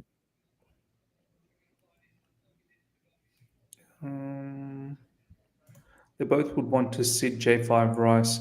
Yeah, we were talking about that J5 thing, weren't we? Thiago Silva. Now, Azpilicueta advancing as our RCB. Reece James wide, loses the ball. That's why I don't like Reece James in wide positions as a winger. He just simply can't do it, man. Because that's a position where he got that ball. You just know. Look, I've got no issues with Reece James. I think Reece James overall is a fantastic player, but he's not known for the 1v1. Obviously, today, a couple of times he skipped past players, but that's not his strength. His strength is finding space and then going into attacking those space and either unleashing a shot to get a goal, or he'll provide a cross which will lead to hopefully an assist. But times where you pass the ball and he's up against another defender or 2 defenders, it's not his strength to go past players. That's where you have players like Ousmane Dembele and so on and so forth. They're just so capable of taking their players on, creating chaos. But that was so well positioned for Reece James to be able to take that player on, but it's just not his quality to consistently take on players. And this is what Ryan was saying as well, that it's just not part of his skill set. Reece has been bad, Miz. Don't know if he's been bad, man. I honestly can't say. The only one that I can say, and even when I do talk about Alonso, I can't really say there's been patches where he's been okay. I don't think really anyone's been bad. Do you know what I mean? Like, I definitely don't think Reece James has been bad. Can he be better? Yeah, but we need to realize this is our first proper preseason game. Whatever has happened previously was a bit of a joke. So we have to think about it from that particular manner. You know what, Miz? I decided I'm not going to write a thread on this because until I see it against Everton, I want to see if this is being done on purpose or if it's just like. Oh, man. That was a good play again from Mount and Sterling. Just we couldn't put that away. The ball was just hit a bit behind Sterling by Mason Mount, but these are things hopefully will get better. Udinese in a counter now. Oh, well defended. Well done, Azpi. Good stuff. Yeah, the pass was hit behind. This is the thing. Mount has to polish his game. See, Sterling at City, that's a tap-in for him. This is what he's known for, tap-ins. Sterling's movement is elite. He's going to get into very, very good positions to score goals for us. We have to put it there for him. That pass was behind him. It can't. You know very much at City that pass ain't going to be behind Sterling. That's a goal. That's a tap-in. That's everything that people, laugh about with Raheem Sterling. Oh, he's just a tap-in merchant. Do you know what I mean? But tap-in equals to a goal. Do you know what I mean? So, that was Kai. Man, I keep getting mistaken identity. Okay, that was Kai. Far out. Why do they look the same, man? Same haircut. Short hair. Yeah, short hair. But last time they both had the same hairstyle when they had longer hair too. I know they both cut their hair the same way. Sorry about One's that. number is 19 and one's number is 29, so that's a difficulty as well. Yeah, from far you can't see, and they just I don't know, man. Like, yeah, their structure looks so similar.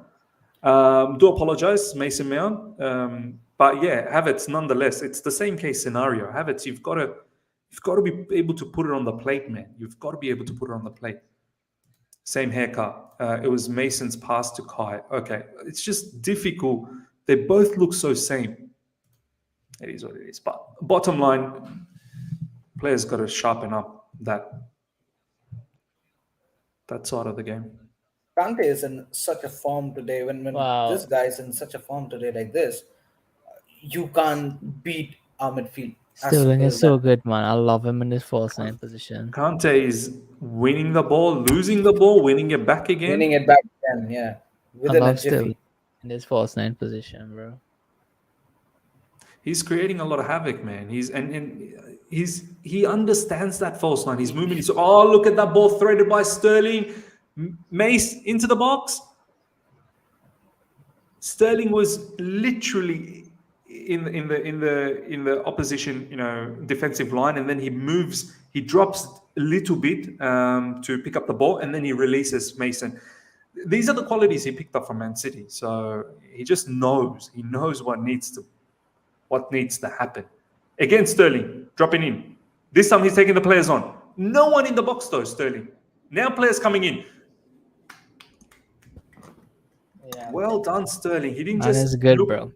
See, our player, they would have gone in when there's no one into the box. They would have just delivered a pass. Sterling saw that there's no one there. He holds up the play. He brings the play back and then allows for players to come in. Then puts in a cross with his right. That's just footballing IQ right there. T-Tone, do you guys think Bowen would be good in the system?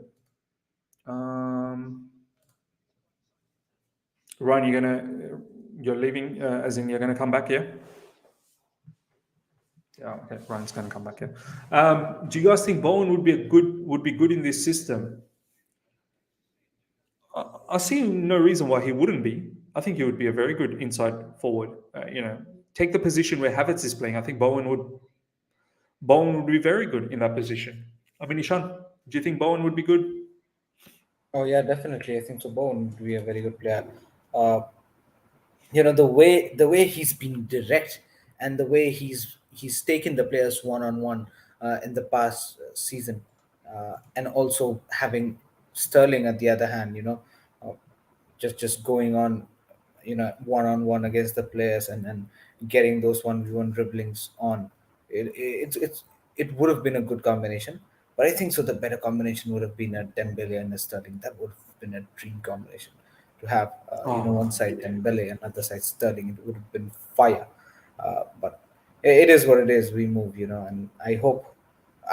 What I know is whatever we have right now, probably what we'll have by the closure of the transfer window. Probably Thomas Tuchel will work out, try to work out with the guys, whoever is left, and probably bring out the best combination. What I just probably expected from the season is probably Thomas Tuchel to maybe not anything regarding the formation, but just the whole ideology of our attacking. To change and have a proper attacking mindset, today was a good game, but I think so. The ideology has to be consistent. You know what I mean? For sure, man. We can't sit here from just watching today's game and think that Chelsea Football Club is back. We need to see this and improvement on this throughout. Yeah, 100%. We can't go from this performance and then against Everton we look shambolic again. Like, it needs to be a gradual, incremental development from here on in. So, of course, man, of course.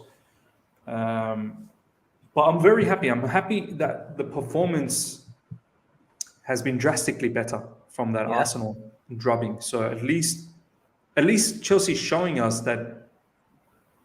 Oh, that's very well done, Sterling. Oh, what a hit, man! What a hit. Hard luck. That's hard luck. That was well played as well. Well designed by Chelsea Football Club again. Nice layoff. Once again, I can't tell whether it was Mount or Havertz. I think Probably it might have been. Final pass could have been made by Sterling, but it was a good decision though. to take Might it. have been Havertz that passed it to Sterling. Yeah, it was Yeah, Havertz. but then I think so. There was N'Golo Kante with an overlapping run, so probably a through would have made a difference. But Maybe. But look, it was a fine effort. He hit the post. yeah, So 100%. Sterling. I think so. Miss, we needed players like this who would take risk for a shot, be very bold. Yeah. Outside the box chances, man. It's important, man. We need to have. Do you remember, Ishan, last season we were saying we need to be able to ask many different types of questions, not just Yeah. one way or two ways, multiple ways.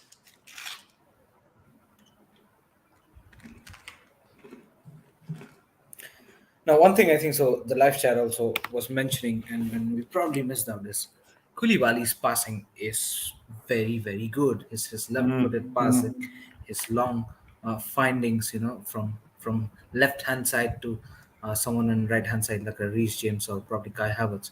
It was very good, and probably we did not talk much about it, but I think so. It's somewhat bringing up justice to what Rudiger was in terms of long ball passing as well. So Rudiger was definitely very much brilliant, and it's good to see Koulibaly come into the action, and put up those long passes. Look at the position Koulibaly and Azpilicueta are taking up in the opposition half. They're in midfield. So, Miss, I think so. And Silva is a sweeper. I would like to probably elaborate this more in our post-match talk. But Yeah, what I would of like, course. one thing that I would like to say is the difference that Sterling is making. Why probably we all are liking Sterling in that false nine position. Miss, there's just one point, and we've spoken about this. I've always talked about this Well in the done. last season as well. That Yeah. Miss having a front three with two inside forwards, and all the defenders at you, not having much space to run because you probably are not a winger and you don't have overlapping, probably wing backs, right? It becomes very difficult if you stay stationary. Do you know what I mean? If you don't increase your mobility, if you don't increase the dynamism in your movements, it becomes very difficult to find the gaps and passes in the way we play. You know what I mean? It becomes so static, it becomes so lazy, it becomes so lethargic, simply the way Lukaku played and made us look bad, probably because of the lack of movements, as simple as that. The way Sterling played today, being in a false nine, there were so many movements missed that it becomes difficult for a defender to man mark. Not just for Sterling, but also for Kai Havertz and Mason Mount, where you have seen there is a lot of gaps and a lot of movements that they could not probably catch. So that's the only point. That's the only difference making here. Sterling is fast, Sterling is quick, but the only point is he's been mobile enough. He's been dynamic enough, to just shift the man marking, just to distract the defenders and create more gaps and spaces. I think one thing we need to realize, not only Sterling is an elite level player and his footballing IQ has been fine-tuned at Man City, but what he's doing in this game is he's making players like Mount and Havertz more active. He's 100%. actually forcing them 100%. to participate in the match a lot more, because Very good point. him dropping into those pockets is allowing Mount and Havertz to then run. So Yeah, they become very important players for us in this 100%. structure that we've seen today. So this is why there's a lot of you guys in the live chat, Havertz hasn't been playing well. You'd hope that he slowly picks up on this. It is, as I said, it's our first proper preseason game. All of the stuff that we've played was a holiday in the United States. yeah. So you want to hope that Havertz and Mount from here on fine tunes and works on their skill set in playing in those half spaces, because Sterling will find you guys. He will find you, and he will allow you guys to be a lot more lethal because of his movement. Which is such a very vital point that you made, Miz, and I think so. I'd like to just put some more light on it, because you said that Sterling is a kind of a guy who finds gap, who looks for that sleek bit of opportunity to run into players, to find gaps, to dribble past players, and then probably create an opportunity, which we lacked a lot last season. Do you know what I mean? guys like a Timo Werner or Christian Pulisic, who could not dribble past player. Do you know what I mean, Miz? That locked players like a Mason Mount and Kai Havertz, who became stationary. Why? Because the player who were with the had position in the legs could not find spaces, could not find gaps to run into. Now, guys like Sterling, if you'd expect him to probably make a back pass, but what he does is quick dribbling 1-2 players, and he finds the gap, he runs into the ball. Drives. Exactly. Once he drives with the ball and finds the gap, it automatically enables Mason Mount and Kai Havertz to run into the box and assist Raheem Sterling. If not, then it becomes difficult, man, for Mason Mount and Kai Havertz to resist movement, right? 100%, man. 100%. There's a lot to like about. We're into the box again, and it should be a goal. Oh my god! That was poor. That was poor. Oh my It was was it Havertz again? Yeah, it was Havertz. That should have been. That's on the plate, man. I mean, well saved by the goalkeeper, but that needs to be finished by Kai Havertz, man. That means it's high time, probably. It's 6-7 minutes. I don't know why we're not substituting. I think we're looking to give players as much as we can for this particular match, because we have another match tomorrow where the other players against the same opponent. I think Udinese's second team as well. I don't know, actually. That's a good question. Live chat, let me know. Is it the same team that we're playing tomorrow or against a different opposition? Because I know that we are playing our second, like the rotational team tomorrow. So a lot of our players today will play as close to probably 90 minutes. Which is probably right. They need to have 90 minutes in their belt. I mean, you've got Everton next weekend. So, yeah. Same team. Okay, Shubra, same team. Okay. So it is the same team. A lot of people are saying, can you send the link? Look, let me tell you guys. It's either you're going to find it on Fifth Stand app. If you can't find it on Fifth Stand app, please go to Twitter or Facebook and just simply type Udinese versus Chelsea live stream. You're going to find it there. You don't need anyone to send you links or anything like that. Just do your own research a little bit. You'll find it. You'll find it.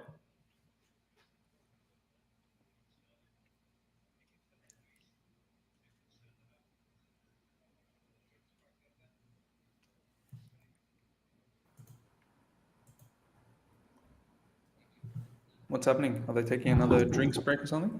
Yeah. Did you see that waste of opportunity, Miss, before they went for drinks break? No, I didn't, man. Mount had an probably open chance to shoot, but I don't know why, chose to give a through ball in an impossible situation. Really? Yeah. Are they going to show us that, please? Show me the highlight. Hate missing out on stuff, man.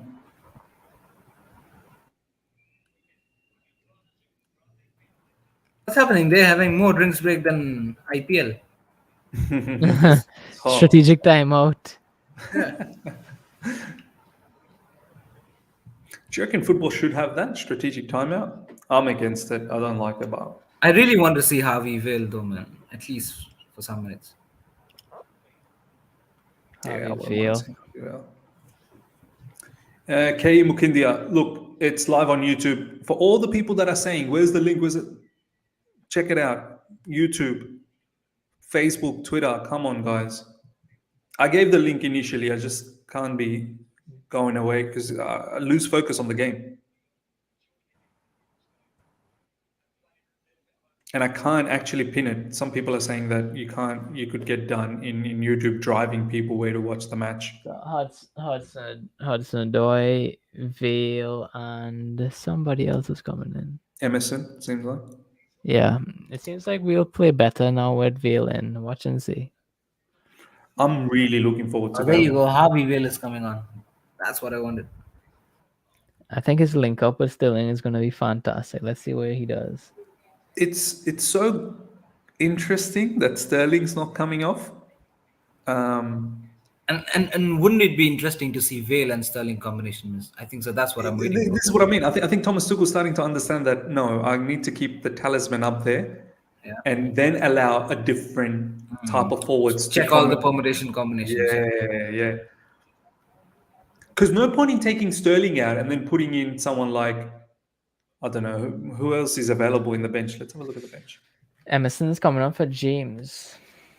Well, our bench is quite thin because some of the players will play tomorrow. Okay. Billy, Gilmour, Kenedy, Hudson-Odoi, Harvey, Vale, Emerson. Okay. Vale is coming in for Koulibaly. Are we think switching one for a back four? Back four, probably, aren't we? Yeah, because it'll be Oh no, I think Emerson will go in as LCB. LCB. Yeah, Vale will go in as a right wing back. Yeah. Really? Is it? Oh, not I think right Hudson-Odoi and Vale gonna be wing backs. No, So, Where's Alonso going to be? probably not happy with that. oh, sorry. Well, Hudson-Odoi is on, so I'm guessing Vale is gonna be forward, Hudson-Odoi right wing back. Oh yeah, Vale forward, Hudson-Odoi right wing back. Yep. Emerson left centre back. Why did they do that for? Like, why don't they do like for like substitutions? Why do they always mix it up? So Mason Mount is still there, yeah, on that LCM position. Yeah, I think so. Well, LAM position. I'm very keen to see what we can do with Vale and Cho on that right side. Two very different type of players. One of them is a left footer, the other one's a right footer. One of them probably likes to cut in. And Callum, as much as he wants to cut in when he's on the left, but he's going to have to stay as wide as possible on the right.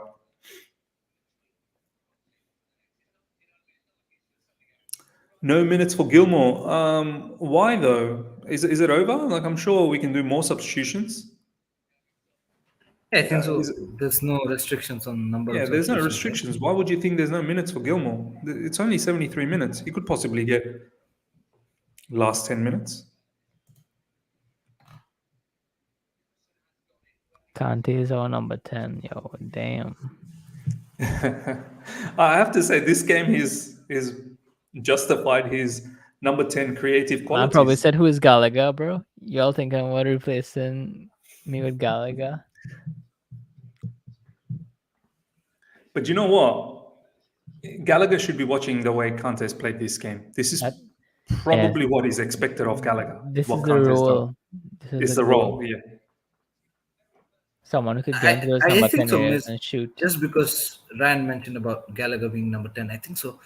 Aren't we inclining more towards having majority of the players who suits more in a back four system comparatively to a back three system, isn't it?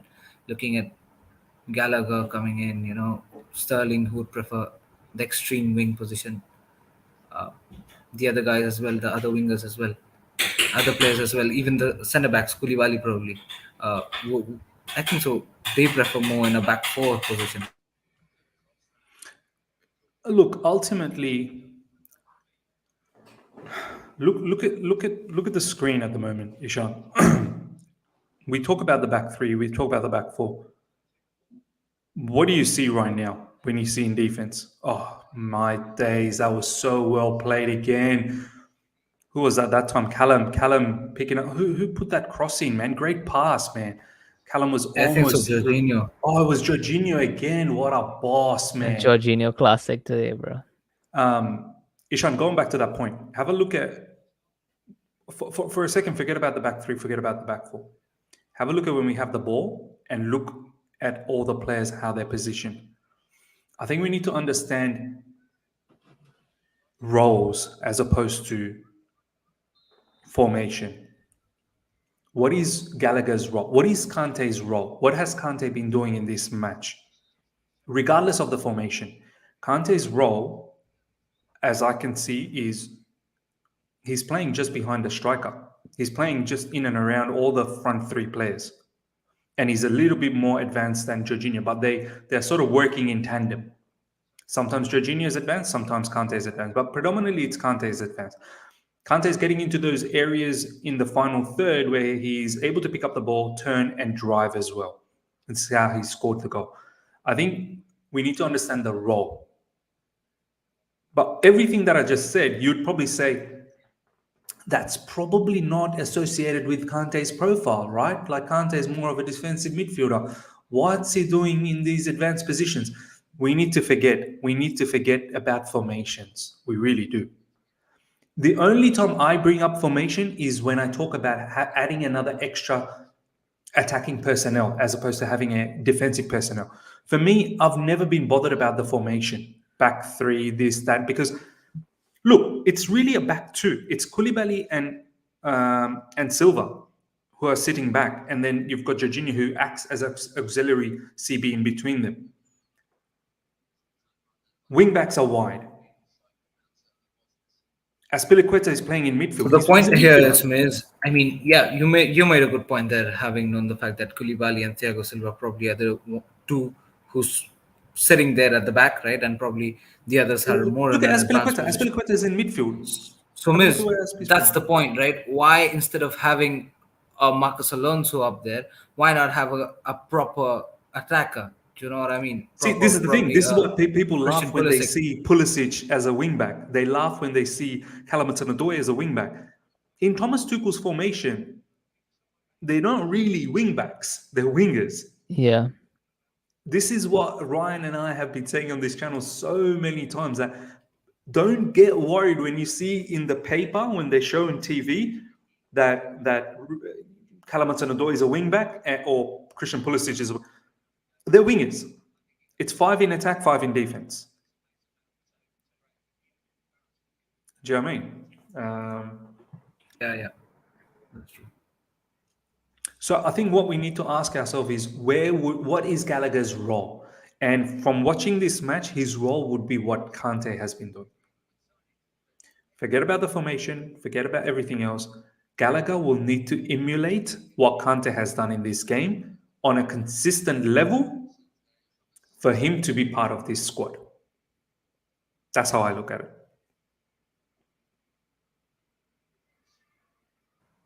It also depends on the type of, probably, or the nature of opponent that we are facing, isn't it? Of course. This wouldn't be the same if we come up against Man City, for example. Do you know what I mean? 100%. Man City would open us apart, so we would have to find a different solution against Man City.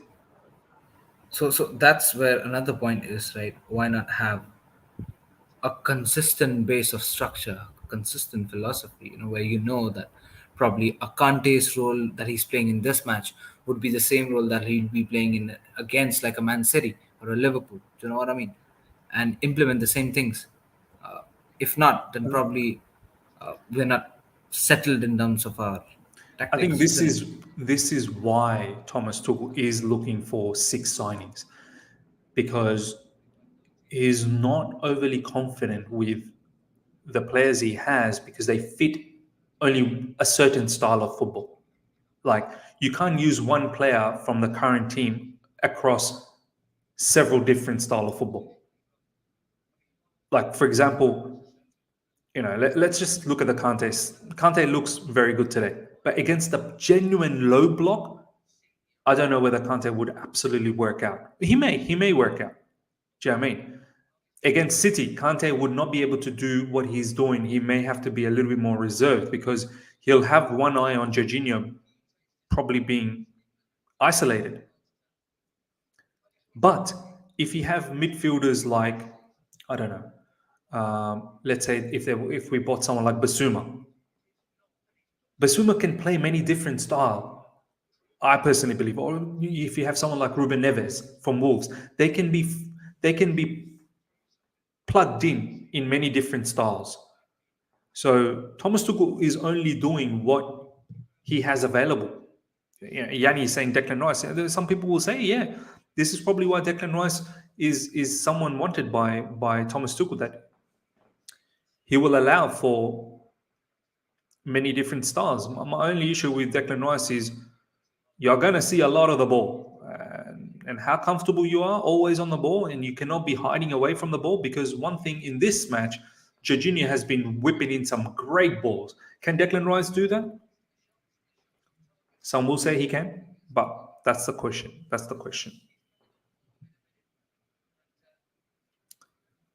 Forget a Miz. We're not bringing 6 players. We're probably not bringing one more. This is horrible transfer. I've already said I think bringing one is going to be difficult, let alone 4 more. So we'll see. We'll see what happens. Dwight McNeil has scored twice in his Everton debut. Wow, man. That's a good signing for them. Very good signing, Dwight McNeil. Kenedy coming on for us.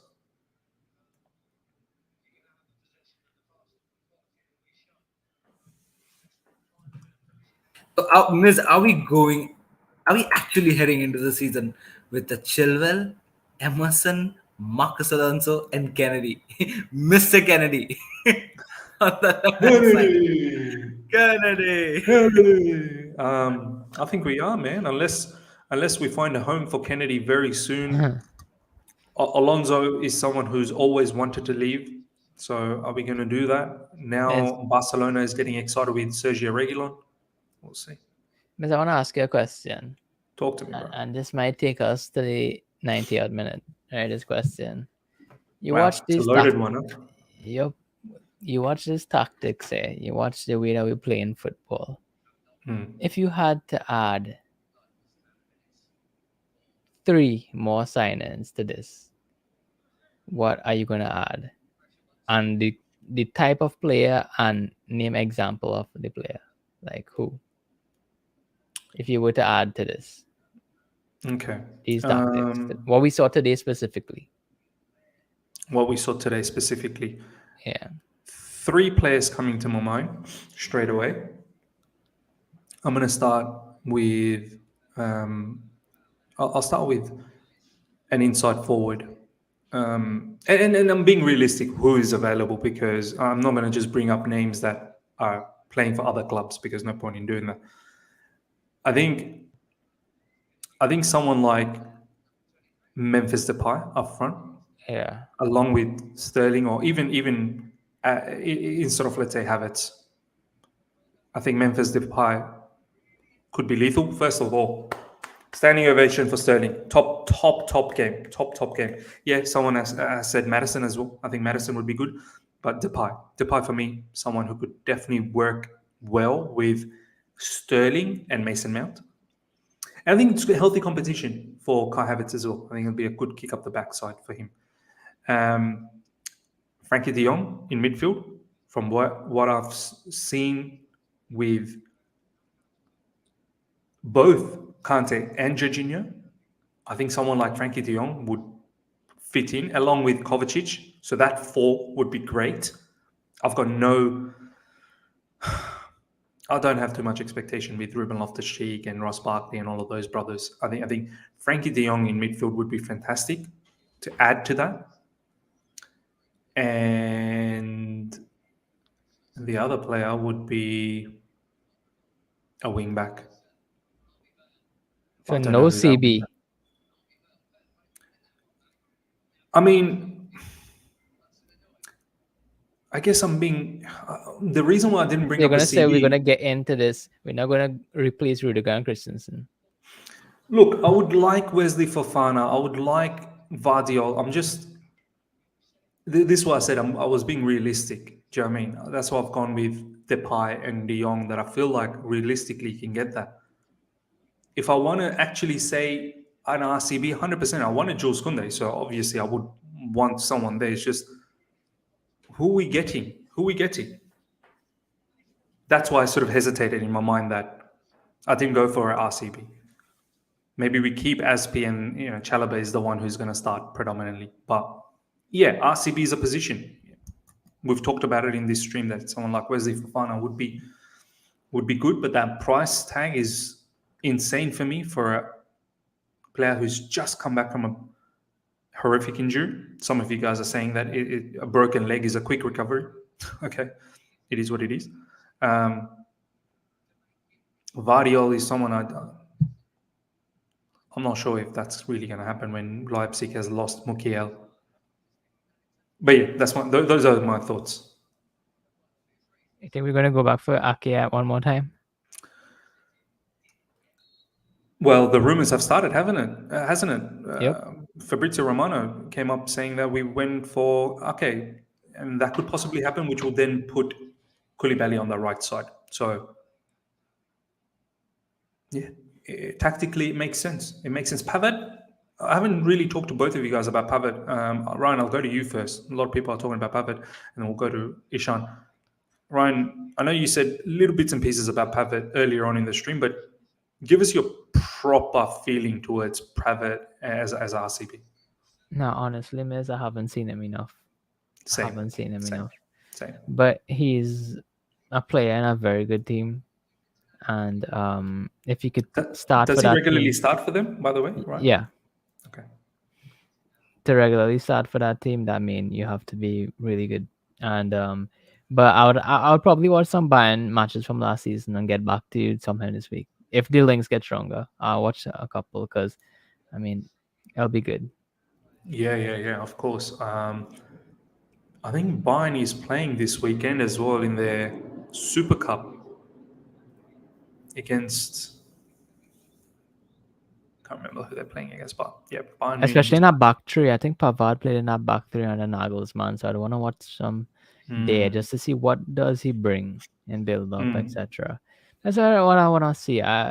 Defensively, I think he can do his thing, but I just want to see what type of profile of player this is we're looking at here before I make my judgment. Udinese into the box and transpiring into nothing. Ishan, what's your thoughts on Pavard, bro? Hey, look, I think I'll go same with and probably not much enough to probably give a full thought on it. But then what I've seen from Pavard is, and I think so, totally agree with what you and Ryan have said. That he's played in big teams against big players. He's playing with Bayern Munich. He's played with France, won the World Cup, and he's played phenomenal that World Cup season when France won that World Cup, and also against Bayern Munich. It's probably very much difficult to analyze when you've got guys like a Thomas Muller and Rob Lewandowski ramming up goals. Probably even if you do not perform at that level, probably you get overshadowed by those huge performances by the attackers. But then yes, I think so. I get the tone of you're saying. Probably Pavard could be a good backup for Reece James. I don't see him as a right center back option. I probably would like him into the wing back position, knowing the fact that he's good in terms of pace and dropping back deep. That's what I've seen in the French national team. But I'm not sure if he'd be the best player at the right center back position. But yeah, I would have absolutely loved it if we would have gone for Kimpembe, and we would have gone all out for Kimpembe or probably Skriniar for that matter. Do you know what I mean? But look, we got a big dhoka by Kunde, which which hurts a lot. But then yeah, we don't have much options now, and probably let's see how it goes. But yeah, nice ball through. Hudson-Odoi into the box. And nice tap in for Mason Mount. Lovely assist from Hudson-Odoi. Very good assist. See, this is what Thomas Tuchel expects from him in that right wing back. He's a right winger, and he's expected to whip in those crosses. So that is well done. That is the exact kind of football that you want from Hudson-Odoi in that right wing back position. It's been a good performance, man. I cannot lie. Like defensively and offensively, especially offensively, and the work that we've done in midfield, it's been a very, very good performance. And this was a great goal. Seriously, this is exactly what we wanted to see from Hudson-Odoi in that right wing back position, making the opposition think twice. Trying to sort of show him the ball, then he sort of goes out and whips in the cross. Nice tap-in goal for Mason Mount. 5 minutes of added time. What the? Come on, man. This is a friendly. But yeah, lads. Good goal, good assist, yeah? Yeah, I think so. It was a well-crafted goal by Hudson-Odoi, and then well-positioned by Mason Mount as well. Hudson-Odoi looks good in that right hand side position, to be very honest. And I think so. The live chat also likes him in the right hand side. Majority of us like him. But then the only loophole there with him being the right wing back is probably the him dropping back with the same pace, which we probably sometimes see the loophole in our team. So that's the only concern of Hudson-Odoi playing in the right wing back position. The rest, I think so, he's very good in terms of our offensive gameplay, in that position. Miss, probably will have to leave now, but it was such a fun watch along. At least we got entertained this match. A lot of good things to talk to everybody in live chat. Ishan, Miss, it was a good one. And I'll see Good you to all have next you as time, bro. always, bro. Good to have Yeah, you man. as always. Much appreciated, man. I'll see you next time. Yeah. Okay, all right. See you guys. Bye, man. Bye, See you, bro. Digital Film Reviews. Thank you so much for the super chat. We are cooking these. I don't want to get. I'm very happy. I'm very happy with the performance. But let's now take it to the next game, which is the Premier League game. Obviously, we have another game tonight, basically for me. For the other players that didn't get game time today. But I want to take it. I don't want to get too gassed. I want to take it slowly by slowly. I want to see this team keep improving, building up momentum. And then we'll come to a situation. Calma, Chelsea, calma. Exactly, President Jafar. Like, I'm very happy. Don't get me wrong. Very, very happy from what I've seen. Up against Arsenal was a shambolic performance. Today, drastic improvement. So, but I'm not going to sit here and say, "Oh, we're back. We're cooking. We're gonna kill it. We're gonna absolutely annihilate the opposition." Definitely not going to do that. Gilmour been good. Yeah, I didn't even know that he came in. Ishan, when did Gilmour come in? He just came around 85th minute or 86th minute or something like that. Yeah. When we scored the goal or something? No, before that. Okay. Yeah. Miss, I've got a very crunchy question for probably a good discussion, but we'll wait for the halftime. And this leads to somewhat we've seen, Raheem Sterling playing in the false nine position and finding a lot of times with the likes of Marcus Alonso, piercing the gaps from the left hand side, right? I think so. It's related to that, and I think so. It's going to be an interesting question. Yeah, it will. I think one thing it has given Thomas Tuchel a bit of a light today is, man, that communication between Mason Mount and Alonso is just not there always on that left side, man. We need to work on that. We need to get rid of Alonso. That's the thing. We need to get rid of Alonso. But yeah, Ishan, you're right. It definitely will make Thomas Tuchel think, and he will have to keep playing Sterling as a false nine. I think he's the one who understands that position better than a lot of our players, and he's the one who's got a lot more lethal weapons in his artillery, playing that role. No point in just playing that role if you're not going to be lethal. He is lethal. His movement is causing chaos.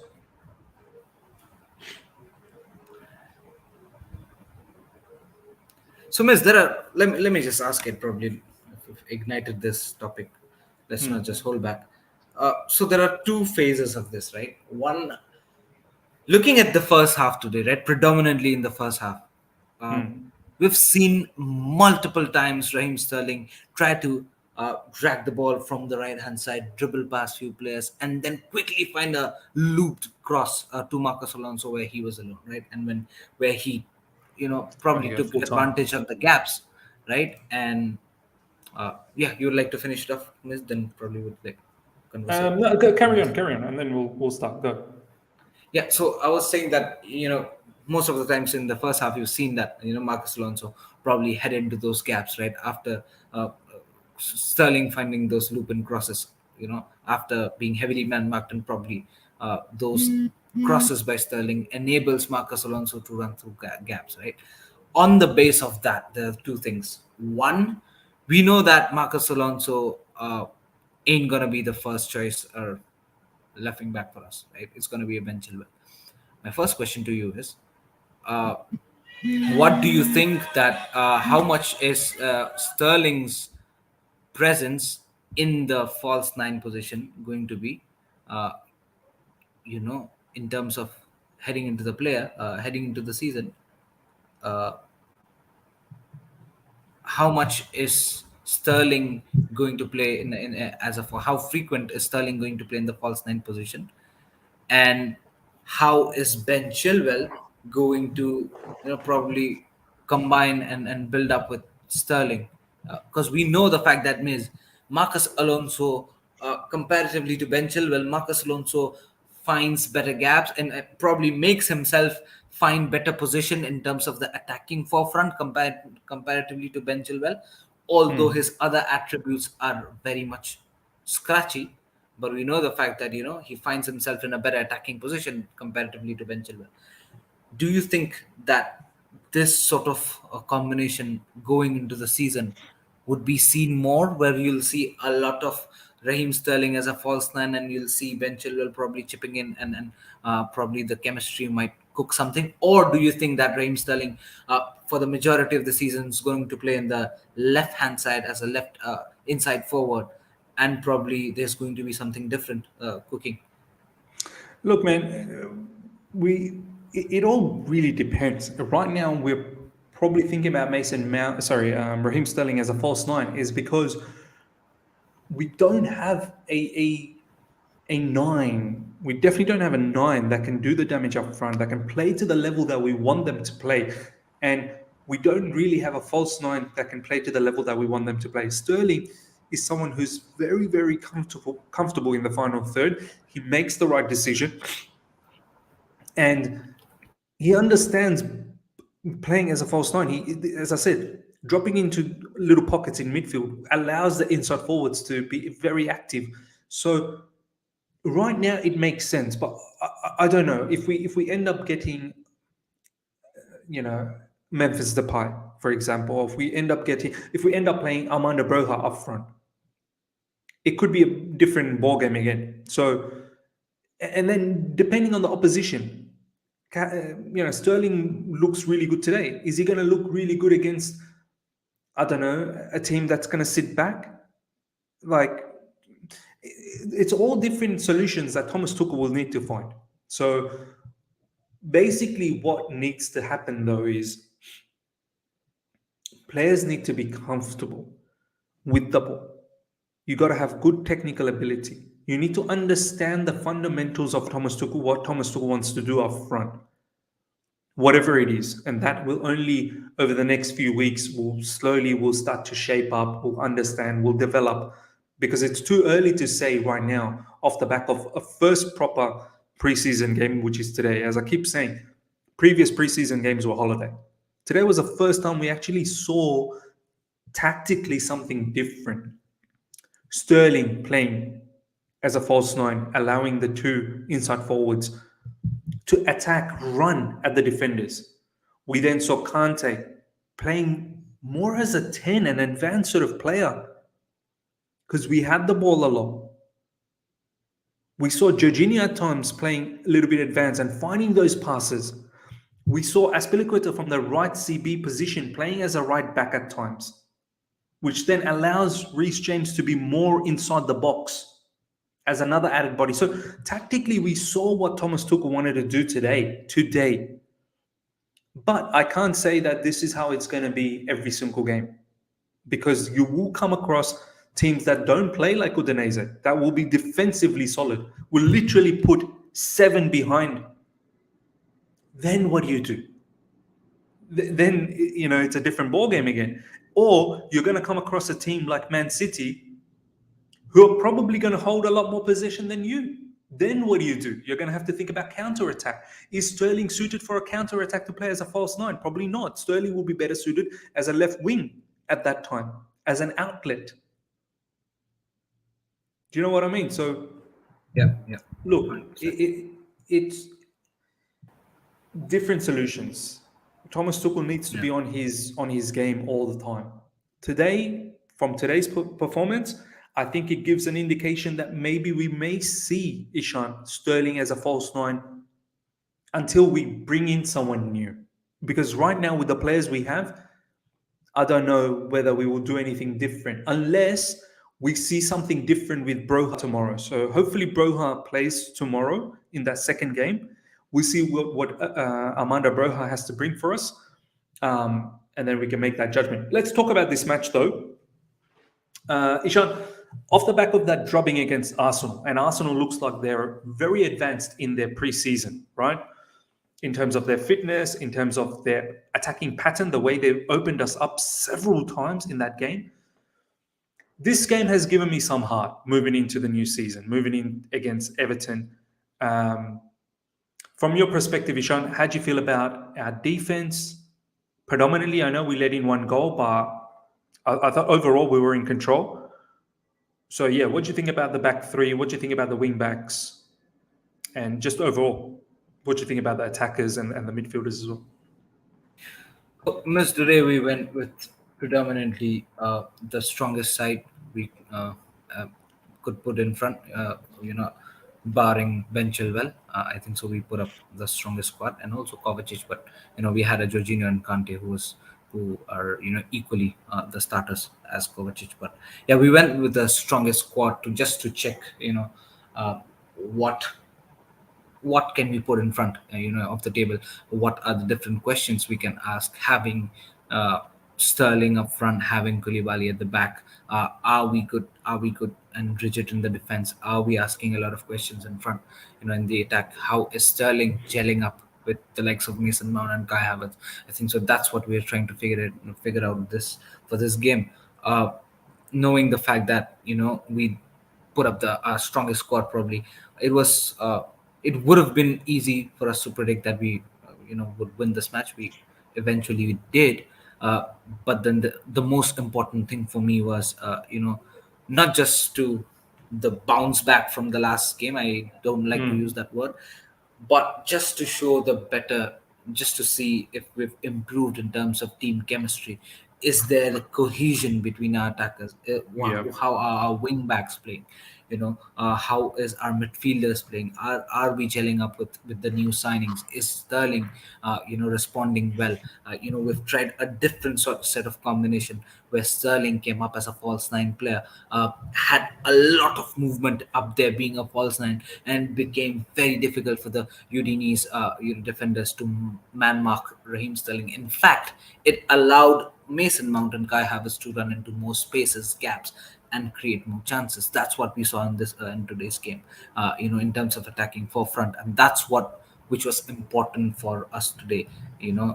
To find a better solution probably. And today was the day. Very rightly said by you, Miz, that this might not be the case going into the season because we don't face the same set of opponents. The opponents become different. The tactics become different. We cannot probably use the likes of Raheem Sterling, false nine. We cannot probably use Kai Havertz every game. We might not be using Mason Mount every game. We have the likes of Pulisic, Ziyech and Warner if they stay. We have the likes of Gallagher who we can use, and they also can be used in different positions for different sort of role, which you always try to speak of. So going into the season, it's a good sign. Whatever's gone in the past few preseason game, just what's bygone is bygone. But then what we can look forward from here is there is a good spark of interest for the fans to look that yes, there are a couple of signings and we've made some positive impact into the game. And it'll be interesting to see how the team plays tomorrow. Like you said, Miz, having known the fact that Armando Broja would just play in tomorrow, and how would we play today? We play with a false nine. Tomorrow we'll play with a proper striker. And how does the team react? And how does that look? Yeah. How does that look? How are we tactically inbuilt? And tomorrow we'll see Pulisic and Ziyech. So it'll be two. It's not going to be same anymore. It's going to be a little bit. We could possibly, Ishan. I think we could possibly see. We could possibly see something different. Maybe a Pulisic Broja up front and Ziyech just behind them. Yeah, it'll be different. It'll be definitely different. We'll see what happens. Ladies and gentlemen, let me know how you felt about that match as well. Let me bring up some of your comments. But overall, I'm very happy with what we have seen the progress from that last match, and I want to take that up now for the Premier. It's just sad that we had one proper match. Like everything that we did in United States, we've just crossed that out. We've had one proper match against Udinese where we looked good. I wish there was another game just before the Everton game. I feel like we're just a bit undercooked, but I think that kick up the backside did the team very good. I think, and I said this previously, maybe that 4-0 drubbing will wake the players up, and players are going to start taking things seriously. You're going to have to start taking things seriously.